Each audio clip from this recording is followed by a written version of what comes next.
वन्दे वन्द्यं सदानन्दं वासुदेवं निरञ्जनम् इन्दिरापतिमाद्यादि वरदेशवरप्रदम् वन्दे वन्द्यं सदानन्दं वासुदेवं निरञ्जनम् वन्दे वन्दे वन्दे वन्दे नमामि निखिलाधीश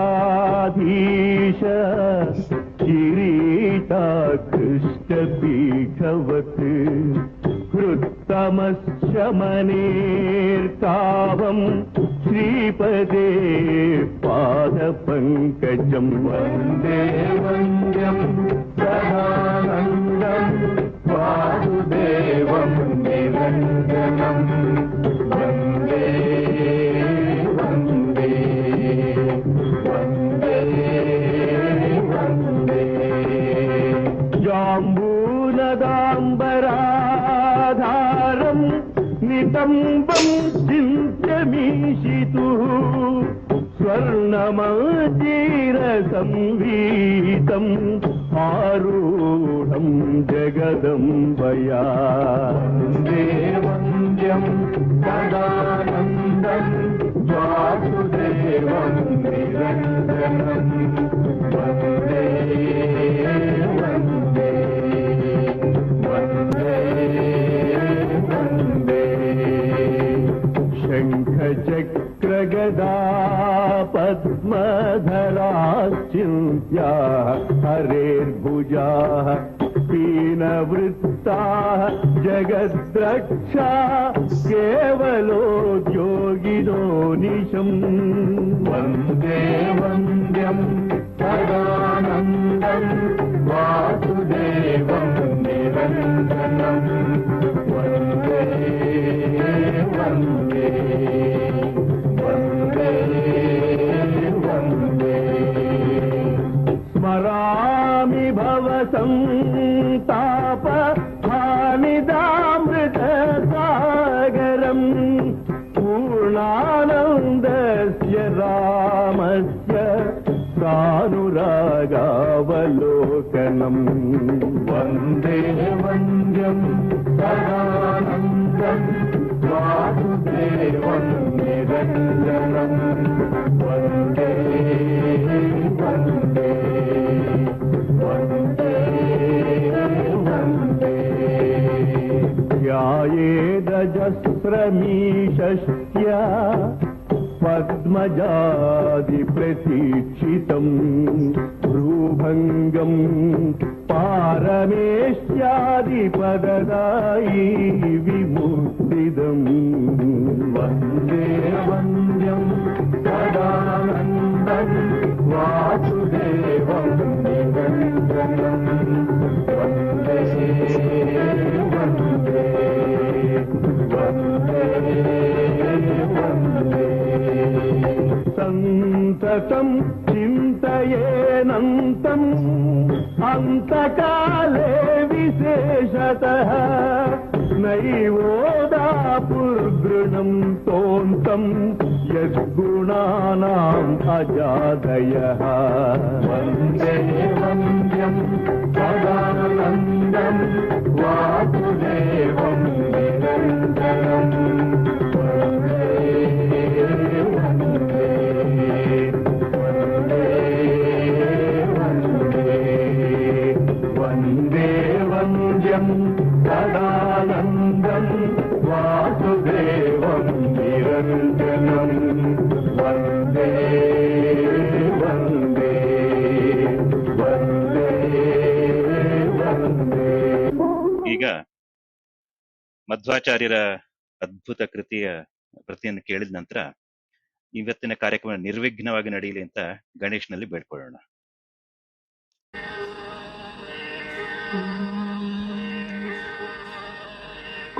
ಪ್ರಸ್ತುತದೊಳಗೆದ ಮುಂಬೆಳಗಮಲದಂತದ ಗಭಸ್ತಿ ನವಪೂರ್ವ ಸಂಧ್ಯಾರುಣಂ ಭಾಲವಿನ್ಯಸ್ತ ಅಂಕುರಿಪ ಪೊಂಬಿಸಿಲೊಡನೆ ಮೂಡುವೆಳನೇಸರು ಎಸೆವ ಮಸ್ತಕದ ಮಣಿಮಕುಟಮಾಗಲು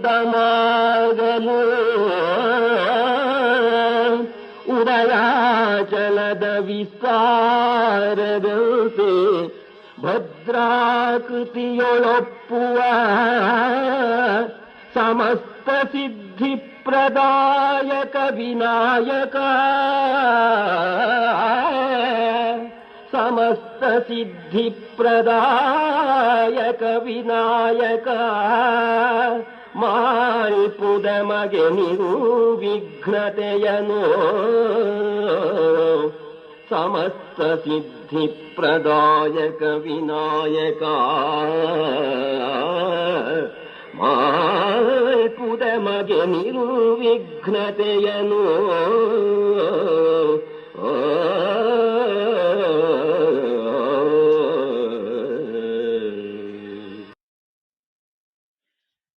ಭಾರತ ದರ್ಶನ ಕ್ಲಬ್ಬಿನ ಈ ಆವೃತ್ತಿಗೆ ನಮ್ಮ ನಲ್ಮೆಯ ಕೇಳುಗರೆಲ್ಲರಿಗೂ ಸ್ವಾಗತ ಸುಸ್ವಾಗತ. ನಿಮ್ಮೆಲ್ಲರ ಪ್ರೀತಿ ವಿಶ್ವಾಸ ಹಾಗೂ ಪ್ರೋತ್ಸಾಹಗಳಿಗೆ ನಮ್ಮ ತಂಡ ಬಹಳ ಆಭಾರಿ. ಭಾರತ ದರ್ಶನ ಕ್ಲಬ್ಬಿನ ಉದ್ದೇಶವನ್ನ ಸ್ವಲ್ಪ ನೆನಪಿಸ್ಕೊಳ್ಳೋಣ. ಭಾರತದ ಧರ್ಮ, ಇತಿಹಾಸ, ದೇಗುಲ, ಸಂಸ್ಕೃತಿ, ಸಾಹಿತ್ಯ, ಶಾಸ್ತ್ರ, ಸಂಪ್ರದಾಯ, ತತ್ವ ಸಿದ್ಧಾಂತ, ಕಲೆ, ವಿಜ್ಞಾನ, ನೀತಿ ಹಾಗೂ ರಾಜಕೀಯ ಹಾಗೂ ಭಾರತದ ಭವಿಷ್ಯಕ್ಕೆ ಪೂರಕ ಮಾರಕವಾದ ಪ್ರಸಕ್ತ ವಿದ್ಯಮಾನಗಳ ಬಗ್ಗೆ ಸಭ್ಯವಾದ, ಸಿವಿಲೈಸ್ಡ್ ಆದ ಒಂದು ಚಿಂತನ ಮಂಥನ ಮಾಡುವ ಒಂದು ಚಾವಡಿ ಈ ಮಾಧ್ಯಮದಲ್ಲಿ ಕೊಡಬೇಕು ಅಂತ ನಮ್ಮ ಅಪೇಕ್ಷೆ. ಪ್ರತಿ ವಾರ ನಾವು ಆಯ್ಕೆ ಮಾಡಿಕೊಳ್ಳುವ ವಿಷಯಗಳು ಇದರ ಮೇಲೆ ಕೇಂದ್ರಿತವಾಗಿರಿಸುವುದು ಕೂಡ ನಮ್ಮ ಪ್ರಯತ್ನ. ನಿಮಗೆ ಇಷ್ಟವಾಗಿವೆ ಅಂತ ಅಂದುಕೊಂಡಿದ್ದೇವೆ. ಏನಾದರೂ ಸಲಹೆಗಳಿದ್ರೆ ನಮ್ಮ ಕ್ಲಬ್ಬಿನ ಪ್ರೊಫೈಲ್ನಲ್ಲಿರುವ ಮಿಂಚಂಚೆ ಅಥವಾ ಇಮೇಲ್ ವಿಳಾಸಕ್ಕೆ ದಯವಿಟ್ಟು ಕಳಿಸಬಹುದು. ನಿಮ್ಮ ಪ್ರೋತ್ಸಾಹ ನಮ್ಮ ತಂಡಕ್ಕೆ ಇನ್ನೂ ಹೆಚ್ಚಿನ ಹುಮ್ಮಸ್ಸು ಹಾಗೂ ತೋಳ್ಬಲ ಕೊಡುತ್ತೆ. ನಿಮ್ಮ ಬೆಂಬಲ ಹೀಗೆ ಮುಂದುವರಿಯಲಿ. ನಮ್ಮ ಕಾರ್ಯಕ್ರಮಗಳಿಗೆ ನೀವು ಸೇರೋದಲ್ಲದೆ ನಿಮ್ಮ ಮಿತ್ರ ಹಿತೈಷಿ ವರ್ಗದವರನ್ನು ನಮ್ಮ ಕ್ಲಬ್ಬಿಗೆ ಸೇರಿಸಿ. ನಮ್ಮ ಯೂಟ್ಯೂಬ್ ಚಾನೆಲ್ಗೂ ಸಬ್ಸ್ಕ್ರೈಬ್ ಮಾಡಿ ಅಥವಾ ಮತ್ತು ಮಾಡಿಸಿ. ಅದರ ಲಿಂಕ್ ಕೂಡ ಕೊಂಡಿ ಕೂಡ ನಮ್ಮ ಪ್ರೊಫೈಲ್ ನಲ್ಲಿ ಇದೆ. ಇವತ್ತಿನ ವಿಷಯಕ್ಕೆ ಬರೋಣ. ಭಾರತೀಯ ಕ್ಷಾತ್ರ ಪರಂಪರೆಯಲ್ಲಿ ಪ್ರವರ್ಧಮಾನಕ್ಕೆ ಬಂದು ನಂತರ ಧ್ರುವ ತಾರೆಗಳಾಗಿ ಶೋಭಿಸಿದ ಯಾವುದೇ ಅರಸನನ್ನೋ ಅಥವಾ ಸಾಮ್ರಾಜ್ಯವನ್ನು ಗಮನಿಸಿದ್ರೆ ನಮಗೆ ಗೋಚರವಾಗೋದು ಒಂದು ಸಂಗತಿ. ನೆರಳಿನಂತೆ ನಿಂತ ಖಾವಿಧಾರಿಗಳು, ಕೇಸರಿಧಾರಿಗಳು ಹಾಗೂ ಅವರ ತೆರೆಯ ಮರೆಯ ಮಾರ್ಗದರ್ಶನ ಹಾಗೂ ಧರ್ಮ ರಕ್ಷಣೆಯ ಬದ್ಧತೆ. ಹಕ್ಕಬುಕ್ಕರ ಮಾರ್ಗದರ್ಶಿಯಾಗಿದ್ದ ಶ್ರೀ ವಿದ್ಯಾರಣ್ಯರು, ಶ್ರೀ ಕೃಷ್ಣದೇವರಾಯನ ಬೆನ್ನೆಲುಬಾಗಿ ನಿಂತಿದ್ದ ಶ್ರೀ ವ್ಯಾಸತೀರ್ಥರು, ಛತ್ರಪತಿ ಶಿವಾಜಿಗೆ ದಾರಿದೀಪವಾಗಿ ಸಮರ್ಥ ರಾಮದಾಸರು, ಹೀಗೆ ಹಲವಾರು ಉದಾಹರಣೆಗಳು ನಮ್ಮ ಮುಂದಿವೆ. ಯಾವಾಗಲೆಲ್ಲ ಕೇಸರಿಯ ಛತ್ರಛಾಯೆ ಸಿಕ್ಕಿದೆಯೋ ಆವಾಗಲೆಲ್ಲ ಇಂತಹ ಸಾಮ್ರಾಜ್ಯಗಳು ಧರ್ಮ ರಕ್ಷಣೆಯನ್ನು ಶತಮಾನಗಳ ಕಾಲ ಸದೃಢವಾಗಿ ಮಾಡಿವೆ ಅಂತ ಹೇಳಿದ್ರೆ ಅತಿಶಯೋಕ್ತಿ ಅಲ್ಲ. ಹಾಗಾಗಿ ಕೇಸರಿ ಅಥವಾ ಖಾವಿ ಅಂದ್ರೆ ಅದು ಕೇವಲ ಒಂದು ಬಣ್ಣ ಮಾತ್ರ ಅಲ್ಲ, ಅದು ಉದಯೋನ್ಮುಖ ಸೂರ್ಯನ ಬಣ್ಣ, ತ್ಯಾಗದ ಪ್ರತೀಕ, ಅಷ್ಟೇ ಅಲ್ಲದೆ ಕ್ಷಾತ್ರದ ದ್ಯೋತಕ ಹಾಗೂ ಧರ್ಮದ ಸಂಕೇತ. ಇದನ್ನು ಉಟ್ಟವರನ್ನು ನಮ್ಮ ಸಮಾಜ ಸನ್ಯಾಸಿಗಳು ಅಂತ ಗುರುತಿಸುತ್ತೆ, ಸರ್ವಸಂಗ ಪರಿತ್ಯಾಗಿಗಳು ಅಂತ ಗುರುತಿಸುತ್ತೆ. ಶಾಲೆಯ ಚೌಕಟ್ಟಿನಲ್ಲಿ ಪರಿಚಯವಾಗದೇ ಇರುವಂತಹ ಇಂತಹ ದಿವ್ಯ ಸನ್ಯಾಸ ಧರ್ಮದ ಪರಿಚಯ ಮಾಡಬೇಕು ಅನ್ನೋ ಹಂಬಲ ನಮ್ಮ ತಂಡದ್ದು. ಹಾಗಾಗಿ ಈ ವಿಷಯದ ಆಯ್ಕೆ. ಅತಿಥಿಗಳ ಹುಡುಕಾಟ ಶುರು ಮಾಡಿದಾಗ ನಮ್ಮ ಕಣ್ಣು ಮುಂದೆ ಬಂದದ್ದು ಸೋದೆ ಶ್ರೀಗಳ ತೇಜೋಭರಿತ ದಿವ್ಯ ಮುಖಾರವಿಂದ. ಶ್ರೀಗಳ ಒಂದು ಕಿರುಪರಿಚಯ. ಶ್ರೀಪಾದಂಗಳವರು ಉಡುಪಿಯ ಅಷ್ಟಮಠಗಳಲ್ಲಿ ಒಂದಾದ ಶ್ರೀ ಸೋದೆ ವಾದಿರಾಜ ಮಠದ 36ನೇ ಪೀಠಾಧಿಪತಿಗಳು. ಉಡುಪಿಯ ಪಾಡಿಗಾರು ಮೂಲದವರಾದ ಇವರು ತಮ್ಮ 16ನೇ ಎಳೆ ವಯಸ್ಸಿನಲ್ಲಿ ಶ್ರೀ ಶ್ರೀ ವಿಶ್ವೋತ್ತಮ ತೀರ್ಥರಿಂದ 2006ರಲ್ಲಿ ಸನ್ಯಾಸ ಸ್ವೀಕಾರ ಮಾಡಿ ನಂತರದ 15 ವರ್ಷಗಳಲ್ಲಿ ಅಗಾಧವಾದ ಸಾಧನೆಗಳನ್ನು ಮಾಡಿದ್ದಾರೆ. ಅಥವಾ ಅವರು ಹೇಳುವ ರೀತಿಯಲ್ಲಾದ್ರೆ ಅವರ ಕೈಲಿಂದ ಈ ಸಾಧನೆಗಳು ಆಗಿವೆ ಭಗವಂತನ ಕೃಪೆಯಿಂದ ಅಂತ. ತಮ್ಮ ಗುರುಗಳ ಸಂಗತ ಬಹಳ ಬೇಗನೆ ಕಳೆದುಕೊಂಡರಾದ್ರೂ ತಮ್ಮ 21ನೇ ವಯಸ್ಸಿಗೆ ಪರ್ಯಾಯವನ್ನು ಸಮರ್ಥವಾಗಿ ನಿರ್ವಹಿಸಿದ್ದಾರೆ. ಇವರ ಮಾರ್ಗದರ್ಶನದಲ್ಲಿ ನಡೆದ ಕೆಲವು ಯೋಜನೆಗಳನ್ನಿಲ್ಲಿ ಮೆಲುಕು ಹಾಕೋಣ. ಸೋದೆ ಮಠದಲ್ಲಿ ಭಕ್ತರ ಅನುಕೂಲಕ್ಕಾಗಿ ರಾಜಧಾಮ ವಸತಿಗೃಹ ನಿರ್ಮಾಣವಾಯಿತು. ಭಕ್ತರಿಗೆ ದಿನನಿತ್ಯ ಅನ್ನಪ್ರಸಾದದ ವಿತರಣೆ. Shri Madhva Vadiraja institute of technology and management ಸಂಸ್ಥೆ ಈಗ ಬೃಹತ್ತಾಗಿ ಬೆಳೆದು ಮಧ್ಯಮ ವರ್ಗಕ್ಕೆ ಕೈಗೆಟುಕುವ ಹಾಗೆ ನಡೆದುಕೊಂಡು ಬರ್ತಾ ಇದೆ. ಅನೇಕ ಶಾಲೆಗಳನ್ನು ದತ್ತು ತೆಗೆದುಕೊಂಡು ಅಲ್ಲಿನ ಶಿಥಿಲವಾದ ಮೂಲಭೂತ ಸೌಕರ್ಯಗಳನ್ನು ಜೀರ್ಣೋದ್ಧಾರ ಮಾಡಿಸಿ ಅಚ್ಚುಕಟ್ಟಾಗಿ ನಡೆಸಿಕೊಂಡು ವಿದ್ಯಾ ಸರಸ್ವತಿಯ ಸೇವೆ ನಡೆಯುವ ವ್ಯವಸ್ಥೆ ಮಾಡಿದ್ದಾರೆ. ಸನಾತನ ವೈದಿಕ ಪರಂಪರೆಯ ಪೋಷಣೆಗಾಗಿ ತಮ್ಮ ಗುರುಗಳು ಸ್ಥಾಪಿಸಿದ್ದ ಶ್ರೀ ಭಾವಿ ಸಮೀರ ಗುರುಕುಲವನ್ನು ಉತ್ತುಂಗಕ್ಕೇರಿಸುವುದು, ಹಾಗೆ ತಮ್ಮ ಪರ್ಯಾಯದಲ್ಲಿ 100 ವರ್ಷಗಳಿಂದ ಶಿಥಿಲವಾಗಿದ್ದ ಬ್ರಹ್ಮರಥವನ್ನು ಜೀರ್ಣೋದ್ಧಾರ ಮಾಡಿಸಿ ಭಗವಂತನ ಸೇವೆಯ ಅವಕಾಶ. ಇನ್ನು ಶಿರೂರು ಶ್ರೀಗಳು ಕಾಲವಾದಾಗ ಆ ಮಠದ ಎಲ್ಲಾ ಜವಾಬ್ದಾರಿಗಳನ್ನು ಕೈಗೆತ್ತಿಕೊಂಡು ಒಬ್ಬ ಯೋಗ್ಯ ವಟುವಿಗೆ ಸನ್ಯಾಸ ದೀಕ್ಷೆ ನೀಡಿ ಮಾರ್ಗದರ್ಶನ ಮಾಡುತ್ತಾ ಒಂದು ಇಡೀ ಸಂಪ್ರದಾಯ ಪರಂಪರೆಯನ್ನು ಸಂರಕ್ಷಿಸುವ ಸೌಭಾಗ್ಯವರದ್ದು. ಇನ್ನು ಹಿಂದೂ ಸಂಸ್ಕೃತಿಯ ದ್ಯೋತಕವಾದ ಕಲೆಗಳ ಮೇಲೆ ಅಪಾರ ಆಸಕ್ತಿ, ಸಂಗೀತ, ಯಕ್ಷಗಾನ ಇತ್ಯಾದಿಗಳ ಪೋಷಣೆಯ ಕೈಂಕರ್ಯ ಇವರದ್ದು. ಹೀಗೆ ಶ್ರೀಗಳು ತಮ್ಮನ್ನು ತಾವು ಧಾರ್ಮಿಕ ಚೌಕಟ್ಟಿನಲ್ಲಿ ಮಾತ್ರವೇ ಕಟ್ಟಿಟ್ಟುಕೊಳ್ಳದೆ ಸಮಾಜಮುಖಿಯಾದ ಅನೇಕ ಕಾರ್ಯಗಳನ್ನು ತೊಡಗಿಸಿಕೊಂಡು ಸನ್ಯಾಸಾಶ್ರಮಕ್ಕೆ ಕಿರೀಟಪ್ರಾಯರಾಗಿದ್ದಾರೆ ಅಂತ ಹೇಳಬಹುದು. ಪ್ರಾಯದಲ್ಲಿ ಕಿರಿಯರವರಾದರೂ ತಮ್ಮ ಕಾರ್ಯದಲ್ಲಿ ಹಾಗೂ ಪಾಂಡಿತ್ಯದಲ್ಲಿ ಬಹಳ ಪ್ರೌಢರು. ಇವರ ದಿವ್ಯ ಉಪಸ್ಥಿತಿ ಹಾಗೂ ಸಾಂಗತ್ಯ ನಮ್ಮೆಲ್ಲರ ಸೌಭಾಗ್ಯ ಇವತ್ತು. ನಮ್ಮ ಕೋರಿಕೆಗೆ ಸ್ಪಂದಿಸಿ ಶ್ರೀಗಳು ಚಾತುರ್ಮಾಸದ ಗಡಿಬಿಡಿಯ ಚಟುವಟಿಕೆಗಳ ನಡುವೆಯೂ ನಮ್ಮ ಕ್ಲಬ್ನ ಇಂದಿದೆ ಅತಿಥಿಯಾಗಿ ಬಂದಿದ್ದಾರೆ. ಮುಂದಿನ 45ರಿಂದ 50 ನಿಮಿಷಗಳ ಕಾಲ ತಮ್ಮ ಉಪನ್ಯಾಸ ನಡೆಸಿಕೊಡ್ತಾರೆ. ಕಡೆಯಲ್ಲಿ ಸಮಯದ ಅವಕಾಶ ನೋಡಿಕೊಂಡು ಅವರ ಉಪನ್ಯಾಸದಲ್ಲಿ ಕವರ್ ಆಗದೇ ಇದ್ದ ಇವತ್ತಿನ ವಿಷಯದ ಬಗ್ಗೆ ಯಾವುದಾದ್ರೂ ಪ್ರಶ್ನೆಗಳಿದ್ರೆ ಒಂದು 15ರಿಂದ 20 ನಿಮಿಷಗಳ ಕಾಲ ಕೆಲ ಶ್ರೋತೃಗಳಿಗೆ ಕೇಳೋಕೆ ಅವಕಾಶ ಇರುತ್ತೆ. ಸೋದೆ ಶ್ರೀಗಳಿಗೆ ನಿಮ್ಮೆಲ್ಲರ ಪರವಾಗಿ ಹೃತ್ಪೂರ್ವಕ ಅಭಿವಾದನೆಗಳು ಹಾಗೂ ಸ್ವಾಗತ. ತಮ್ಮ ಉಪನ್ಯಾಸವನ್ನು ಇನ್ನು ಪ್ರಾರಂಭ ಮಾಡಬೇಕು ಅಂತ ಕೇಳಿಕೊಳ್ತೇನೆ. ಇನ್ನು ಮುಂದಿನ ಧ್ವನಿ ಶ್ರೀಗಳದ್ದು. ಶ್ರೀ ಗುರುಭ್ಯೋ ನಮಃ. ಹರಿ ಓಂ. ವ್ಯಾಸಾಯ ಭವನಾಶಾಯ ಶ್ರೀಶಾಯ ಗುಣರಾಶಯೇ ಹೃದ್ಯಾಯ ಶುದ್ಧ ವಿದ್ಯಾಯ ಮಧ್ವಾಯ ಚ ನಮೋ ನಮಃ. ತಪೋ ವಿದ್ಯಾ ವಿರಕ್ತ್ಯಾದಿ ಸದ್ಗುಣೌ ಘಾಕರಾನಹಂ ವಾದಿರಾಜ ಗುರೂನ್ ವಂದೇ ಹಯಗ್ರೀವ ದಯಾಶ್ರಯಾನ್. ಶ್ರೀ ಗುರುಭ್ಯೋ ನಮಃ. ಭಾರತ ದರ್ಶನ ಕ್ಲಬ್ನ ಎಲ್ಲಾ ಸದಸ್ಯರಿಗೂ ಕೂಡ, ಎಲ್ಲ ಕೇಳುಗರಿಗೂ ಕೂಡ ಶುಭವನ್ನು ಹಾರೈಸಿ, ಈ ಒಂದು ಕ್ಲಬ್ ಹೌಸಿಗೆ ಮೊದಲ ಬಾರಿಗೆ ನಮ್ಮನ್ನು ಆಹ್ವಾನಿಸಿದಂತಹ, ಕ್ಲಬ್ ಹೌಸಿಗೆ ಮೊದಲ ಬಾರಿಗೆ ಬರುವಂತೆ ಮಾಡಿದಂತಹ ಈ ಭಾರತ ದರ್ಶನ ಕ್ಲಬ್ನ ಎಲ್ಲ ಸಂಘಟಕರಿಗೂ ಕೂಡ ವಿಶೇಷವಾಗಿ ಅಭಿನಂದಿಸುತ್ತಾ, ಇವತ್ತಿನ ಭಾರತ ದರ್ಶನದ ಉಪನ್ಯಾಸದ ವಿಷಯ ಸನ್ಯಾಸ ಧರ್ಮದ ಆಳ ಹಾಗೂ ವಿಸ್ತಾರ ಅಂತ. ಬಹಳ ಗಂಭೀರವಾದಂತಹ ವಿಷಯ ಇದು. ಸನ್ಯಾಸ ಧರ್ಮವೇ, ಸನ್ಯಾಸ ಆಶ್ರಮವೇ ಅದು ಬಹಳ ಗಂಭೀರವಾದಂತಹ ಆಶ್ರಮ. ಅಂತಹ ಆ ಒಂದು ವಿಷಯದ ಬಗ್ಗೆ ಮಾತನಾಡಲಿಕ್ಕೆ ಯಥಾಮತಿ ಪ್ರಯತ್ನವನ್ನ ಮಾಡ್ತೇನೆ. ಈ ಸನ್ಯಾಸ ಎನ್ನುವಂಥದ್ದು 4 ಆಶ್ರಮಗಳಲ್ಲಿ ಒಂದು. ಬ್ರಹ್ಮಚರ್ಯ, ಗೃಹಸ್ಥ, ವಾನಪ್ರಸ್ಥ, ಸನ್ಯಾಸ ಅಂತ ಹೀಗೆ 4 ಆಶ್ರಮಗಳು. ಈ 4 ಆಶ್ರಮಗಳಲ್ಲಿ 4ನೆಯ ಆಶ್ರಮ ಸನ್ಯಾಸಾಶ್ರಮ. ಈ ಸನ್ಯಾಸಕ್ಕೆ ಸಂಬಂಧಪಟ್ಟಂತಹ, ಇದಕ್ಕೆ ಸಂಬಂಧಿಸಿದಂತಹ ರೀತಿ ನಿಯಮಗಳು ಸನ್ಯಾಸ ಧರ್ಮ ಅಂತ ಎನಿಸಿಕೊಳ್ತದೆ. ಈ ಸನ್ಯಾಸ ಧರ್ಮವನ್ನು ಯಾರು ಅಳವಡಿಸಿಕೊಂಡಿದ್ದಾನೋ ಅವನನ್ನ ಸನ್ಯಾಸಿ ಅಂತ ಹೇಳ್ತಾರೆ. ಗೀತೆ ಹೇಳುವಂತೆ ಸನ್ಯಾಸ ಅಂತ ಹೇಳಿದರೆ ಕಾಮ್ಯ ಕರ್ಮಗಳ ತ್ಯಾಗ, ದ್ವಂದ್ವಗಳ ತ್ಯಾಗ, ಇದು ಸನ್ಯಾಸ ಶಬ್ದದ ಅರ್ಥ. ಈ ಅರ್ಥಗಳ ಹಿನ್ನೆಲೆ ನೋಡ್ಲಿಕ್ಕೆ ಹೋದರೆ ಸನ್ಯಾಸ ಅಂತ ಹೇಳಿದರೆ ತ್ಯಾಗ ಎಂಬ ಅರ್ಥ ಸಿಗ್ತದೆ. ಸನ್ಯಾಸ ಅಂತ ಹೇಳಿದರೆ ಬರೀ ತ್ಯಾಗ ಅಲ್ಲ, ಕೆಲವೊಂದನ್ನ ಆಚರಿಸಲಿಕ್ಕೆ ವಿಧಿಯೂ ಕೂಡ ಇದೆ. ಆ ಆಶ್ರಮಕ್ಕೆ ನಿಯತವಾದಂತಹ ಕೆಲವು ಕರ್ತವ್ಯ ಕರ್ಮಗಳಿದೆ. ಅಂತಹ ಕರ್ಮಗಳನ್ನ ಯಾವಾಗ್ಲೂ ಬಿಡುವಂತಿಲ್ಲ. ಈ ಸನ್ಯಾಸ ಶಬ್ದದ ಈ ವ್ಯುತ್ಪತ್ತಿಯನ್ನು ನೋಡುವುದಾದರೆ ಈ ಸನ್ಯಾಸ ಶಬ್ದ ಅಸಭುವಿ ಧಾತುವಿನಿಂದ ಇದು ನಿಷ್ಪನ್ನವಾಗಿದೆ. ಅಂದ್ರೆ ಎರಡು ರೀತಿಯಾಗಿ ಅರ್ಥ ತೆರೆದುಕೊಳ್ತದೆ. ಈ ಅಸಭುವಿ ಧಾತು ಕರ್ಮಾರ್ಥದಲ್ಲಿ ಹಾಗೂ ಭಾವಾರ್ಥದಲ್ಲಿ ಎರಡು ರೀತಿಯಾಗಿ ಅರ್ಥವನ್ನು ನೋಡುವಾಗ ಸನ್ಯಾಸ ಅಂತ ಹೇಳಿದ್ರೆ ಒಂದರ್ಥ ಇಡುವುದು ಅಂತ, ಅಂದ್ರೆ ಸಮ್ಯಕ್ ನ್ಯಾಸ, ಚೆನ್ನಾಗಿ ಇಡುವುದು ಅಂತ. ಏನನ್ನು ಇಡುವುದು ಅಂತ ಕೇಳಿದ್ರೆ ಮನಸ್ಸನ್ನಿಡುವುದು ಅಂತ ಅರ್ಥ. ಎಲ್ಲಿ ಮನಸ್ಸನ್ನಿಡುವುದು ಅಂತ ಹೇಳಿದ್ರೆ ಭಗವಂತನಲ್ಲಿ ಮನಸ್ಸನ್ನಿಡುವುದು ಅಂತ ಅರ್ಥ. ಸನ್ಯಾಸ ಶಬ್ದಕ್ಕೆ ಮೊದಲ ಅರ್ಥ ಭಗವಂತನಲ್ಲಿ ಮಾತ್ರ ಮನಸ್ಸನ್ನಿಡುವುದು ಅಂತ ಅರ್ಥ. ಇನ್ನೊಂದು ಅರ್ಥವನ್ನು ನೋಡುವುದಾದರೆ ಸನ್ಯಾಸ ಶಬ್ದಕ್ಕೆ ಬಿಡುವುದು ಅಂತ ಅರ್ಥ, ಅಂದ್ರೆ ತ್ಯಾಗ ಅಂತ ಅರ್ಥ. ಅಂದ್ರೆ ಎಲ್ಲವನ್ನು ಕೂಡ ತ್ಯಾಗ ಮಾಡುವುದು, ಈ ಎಲ್ಲ ಕಾಮ್ಯ ಕರ್ಮಗಳನ್ನು ತ್ಯಾಗ ಮಾಡುವುದು ಅಂತ ಅರ್ಥ.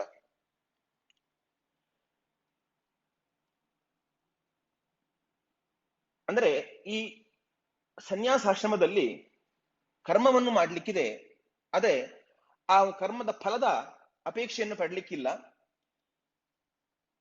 ಇದರ ಜೊತೆಗೆ ಈ ಅಭಿಮಾನದ ತ್ಯಾಗವೂ ಕೂಡ ಬೇಕು.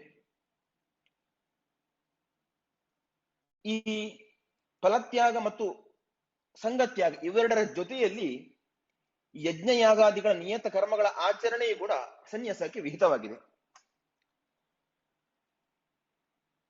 ಸನ್ಯಾಸ ಅಂತ ಹೇಳಿದ್ರೆ ನಿಷ್ಕಾಮತೆ ಮತ್ತು ಜ್ಞಾನಪೂರ್ವಕತೆ, ತಿಳಿದು ಮಾಡುವುದು ಅಂತ ಅರ್ಥ. ಫಲಕಾಮನೆಗಳನ್ನು ತೊರೆದು ತಾನೇ ಸ್ವತಂತ್ರ ಕರ್ತ ಎಂಬ ಅಭಿಮಾನವನ್ನು ತೊರೆದು ಮಾಡುವ ಕರ್ಮ ಅದು ನಿವೃತ್ತ ಕರ್ಮ. ಇದು ಸನ್ಯಾಸದ ಮುಖ್ಯ ಧರ್ಮವೂ ಕೂಡ ಹೌದು. ಇಂತಹ ಒಂದು ನಿವೃತ್ತ ಕರ್ಮಾನುಷ್ಠಾನದಿಂದಲೇನೆ ಬ್ರಹ್ಮ ಪ್ರಾಪ್ತಿ ಎಂಬ ಫಲವನ್ನು ಕೂಡ ಶಾಸ್ತ್ರದಲ್ಲಿ ಹೇಳ್ತಾರೆ. ಈ ಸನ್ಯಾಸ ಮತ್ತು ಯೋಗ ಸರಿಸುಮಾರು ಒಂದೇ ರೀತಿಯ ಅನುಷ್ಠೇಯ ಧರ್ಮವಾಗಿದೆ. ಕರ್ಮಾಚರಣೆಗೆ ಸಂಬಂಧಿಸಿದಂತೆ ಕೆಲವೊಂದು ಅಂಶ ತ್ಯಾಗ ಸನ್ಯಾಸವಾದರೆ ಕೆಲವೊಂದು ಅಂಶಗಳ ಅನುಷ್ಠಾನ ಯೋಗ ಅಂತ ಎನಿಸಿದೆ. ಹೀಗಾಗಿ ಇವೆರಡನ್ನು ಅರಿತು ಧರ್ಮಾಚರಣೆಯನ್ನು ಮಾಡುವವನು ಸನ್ಯಾಸಿ ಎನಿಸುತ್ತಾನೆ ಮತ್ತು ಯೋಗಿ ಕೂಡ ಎನಿಸಿಕೊಳ್ಳುತ್ತಾನೆ. ಹೀಗಾಗಿ ಎಲ್ಲವನ್ನೂ ಬಿಟ್ಟವನು ಸನ್ಯಾಸಿ ಎಂಬ ಮಾತಿಗೆ ಬಿಡಬೇಕಾದದ್ದನ್ನು ಬಿಟ್ಟವ ಸನ್ಯಾಸಿ ಎಂದೇ ಅರ್ಥವನ್ನು ಮಾಡಿಕೊಳ್ಳಬೇಕು. ಸನ್ಯಾಸಕ್ಕೆ ಮುಖ್ಯವಾಗಿ ಬೇಕಾಗಿರುವುದು ವೈರಾಗ್ಯ. ವೈರಾಗ್ಯ ಅಂತ ಹೇಳಿದರೆ ಮುಖ್ಯವಾಗಿ ಪ್ರಾಪಂಚಿಕ ವೈಷಯಿಕ ಸುಖಗಳ ಬಗ್ಗೆ ಪೂರ್ಣ ಅನಾಸಕ್ತಿ. ಇದು ಸನ್ಯಾಸಕ್ಕೆ ಮೊದಲ ಮಾನದಂಡ. ಇದಕ್ಕಾಗಿ ವಿಷಯ ಪದಾರ್ಥಗಳ ಬಗ್ಗೆ ದೋಷ ಚಿಂತನೆಯನ್ನು ಮನಗಾಣಬೇಕಾಗ್ತದೆ. ಇದರ ಜೊತೆಗೆ ಅಧ್ಯಾತ್ಮದ ಬಗ್ಗೆ ಒಲವು ಇರಬೇಕು. ಇದನ್ನು ಭಗವದ್ಭಕ್ತಿಯಿಂದ ಶಾಸ್ತ್ರ ಕರೆದಿದೆ. ಒಂದು ಕಡೆ ವೈರಾಗ್ಯ ಹೆಚ್ಚುತ್ತಾ ಹೋದರೆ ಈ ವಿಷ್ಣು ಭಕ್ತಿ ಕೂಡ ಹೆಚ್ಚುತ್ತಾ ಹೋಗಬೇಕು. ಇವೆರಡು ಉಚ್ಚರಾಯ ಸ್ಥಿತಿಗೆ ತಲುಪಿದಾಗ ಆತ ನಿಜವಾದ ಅರ್ಥದಲ್ಲಿ ಸನ್ಯಾಸಿ ಅಂತ ಎನಿಸಿಕೊಳ್ತಾನೆ. ಈ ಸನ್ಯಾಸಿ ಅಂತ ಎನಿಸಿಕೊಳ್ಳಲಿಕ್ಕೆ ಎರಡು ಮುಖ್ಯವಾದ ಅಂಶಗಳು ಇರಬೇಕು. ಒಂದು ಶಮ, ಇನ್ನೊಂದು ದಮ. ಶಮ ಅಂತ ಹೇಳಿದ್ರೆ ಭಗವನ್ನಿಷ್ಠ ಬುದ್ಧಿ, ಭಗವಂತನಲ್ಲಿಯೇ ಮನಸ್ಸನ್ನು ಇರುವಂತೆ ಮಾಡುವುದು. ದಮ ಅಂತ ಹೇಳಿದರೆ ಇಂದ್ರಿಯ ನಿಗ್ರಹ. ಈ ಎರಡು ಸನ್ಯಾಸಿಗೆ ಇರಬೇಕಾದಂತಹ ಪ್ರಧಾನವಾದ ಮಾನದಂಡ. ಈ ದಮ ವೈರಾಗ್ಯದ ಹೆಚ್ಚಳಕ್ಕೆ ಕಾರಣವಾದರೆ ಶಮ ಭಗವದ್ಭಕ್ತಿಯ ಹೆಚ್ಚಳಕ್ಕೆ ಕಾರಣವಾಗ್ತದೆ. ದಮಕ್ಕೆ ಅಂದ್ರೆ ಇಂದ್ರಿಯ ನಿಗ್ರಹಕ್ಕೆ ಆಹಾರ ವಿಹಾರಗಳ ನಿಯತತೆ ಕಾರಣವಾದರೆ ಶಮಕ್ಕೆ ಅಂದ್ರೆ ಭಗವನ್ನಿಷ್ಠ ಬುದ್ಧಿಗೆ ಶಾಸ್ತ್ರಾಧ್ಯಯನ ಕಾರಣವಾಗ್ತದೆ. ಈ ಉಪವಾಸಾದಿ ನಿಯಮಗಳ ಅನುಷ್ಠಾನ ಆಹಾರ ನಿಯಂತ್ರಣದಲ್ಲಿ ಮುಖ್ಯವಾದ ಅಂಶ. ಸನ್ಯಾಸಿಗೆ ಇನ್ನೊಂದು ಹೆಸರು ಪರಿವ್ರಾಜಕ ಅಂತ. ಅಂದರೆ ನಿರಂತರ ಸಂಚಾರ ಸನ್ಯಾಸದ ಒಂದು ಧರ್ಮಾಚರಣೆಯಾಗಿದೆ. ಈ ಹೀಗಿದ್ದರೂ ಕುಟೀಚಕ ಮೊದಲಾದಂತಹ ಸನ್ಯಾಸ ಪ್ರಭೇದಗಳಿಗೆ ಒಂದೆಡೆ ವಾಸ ಮಾಡುವ ನಿಯಮವೂ ಕೂಡ ಇದೆ. ನಿರಂತರ ಸಂಚಾರ ಇರುವುದಾದರೂ ಕೂಡ ಮಳೆಗಾಲದ ಋತುಗಳಲ್ಲಿ ಒಂದೆಡೆ ವಾಸ ಸನ್ಯಾಸಿಗಳಿಗೆ ವಿಹಿತವಾಗಿದೆ. ಅಹಿಂಸೆಯ ಆಚರಣೆ, ಶ್ವಾಸಮೋಷಿತ ಕರ್ಮಾನುಷ್ಠಾನಗಳ ಆ ನಿರಂತರ ಅನುಷ್ಠಾನ, ಆರೋಗ್ಯ ಪರಿಪಾಲನೆ ಇತ್ಯಾದಿಗಳು ಈ ಧರ್ಮಕ್ಕೆ ಹಿನ್ನೆಲೆಯಾಗಿ ನಿಂತಿದೆ.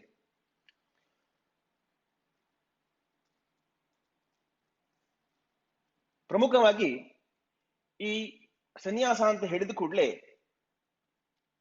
ಸನ್ಯಾಸಿಗಳಲ್ಲಿ ಒಂದಷ್ಟು ಪ್ರಭೇದವನ್ನು ನಾವು ಕಾಣಬಹುದು.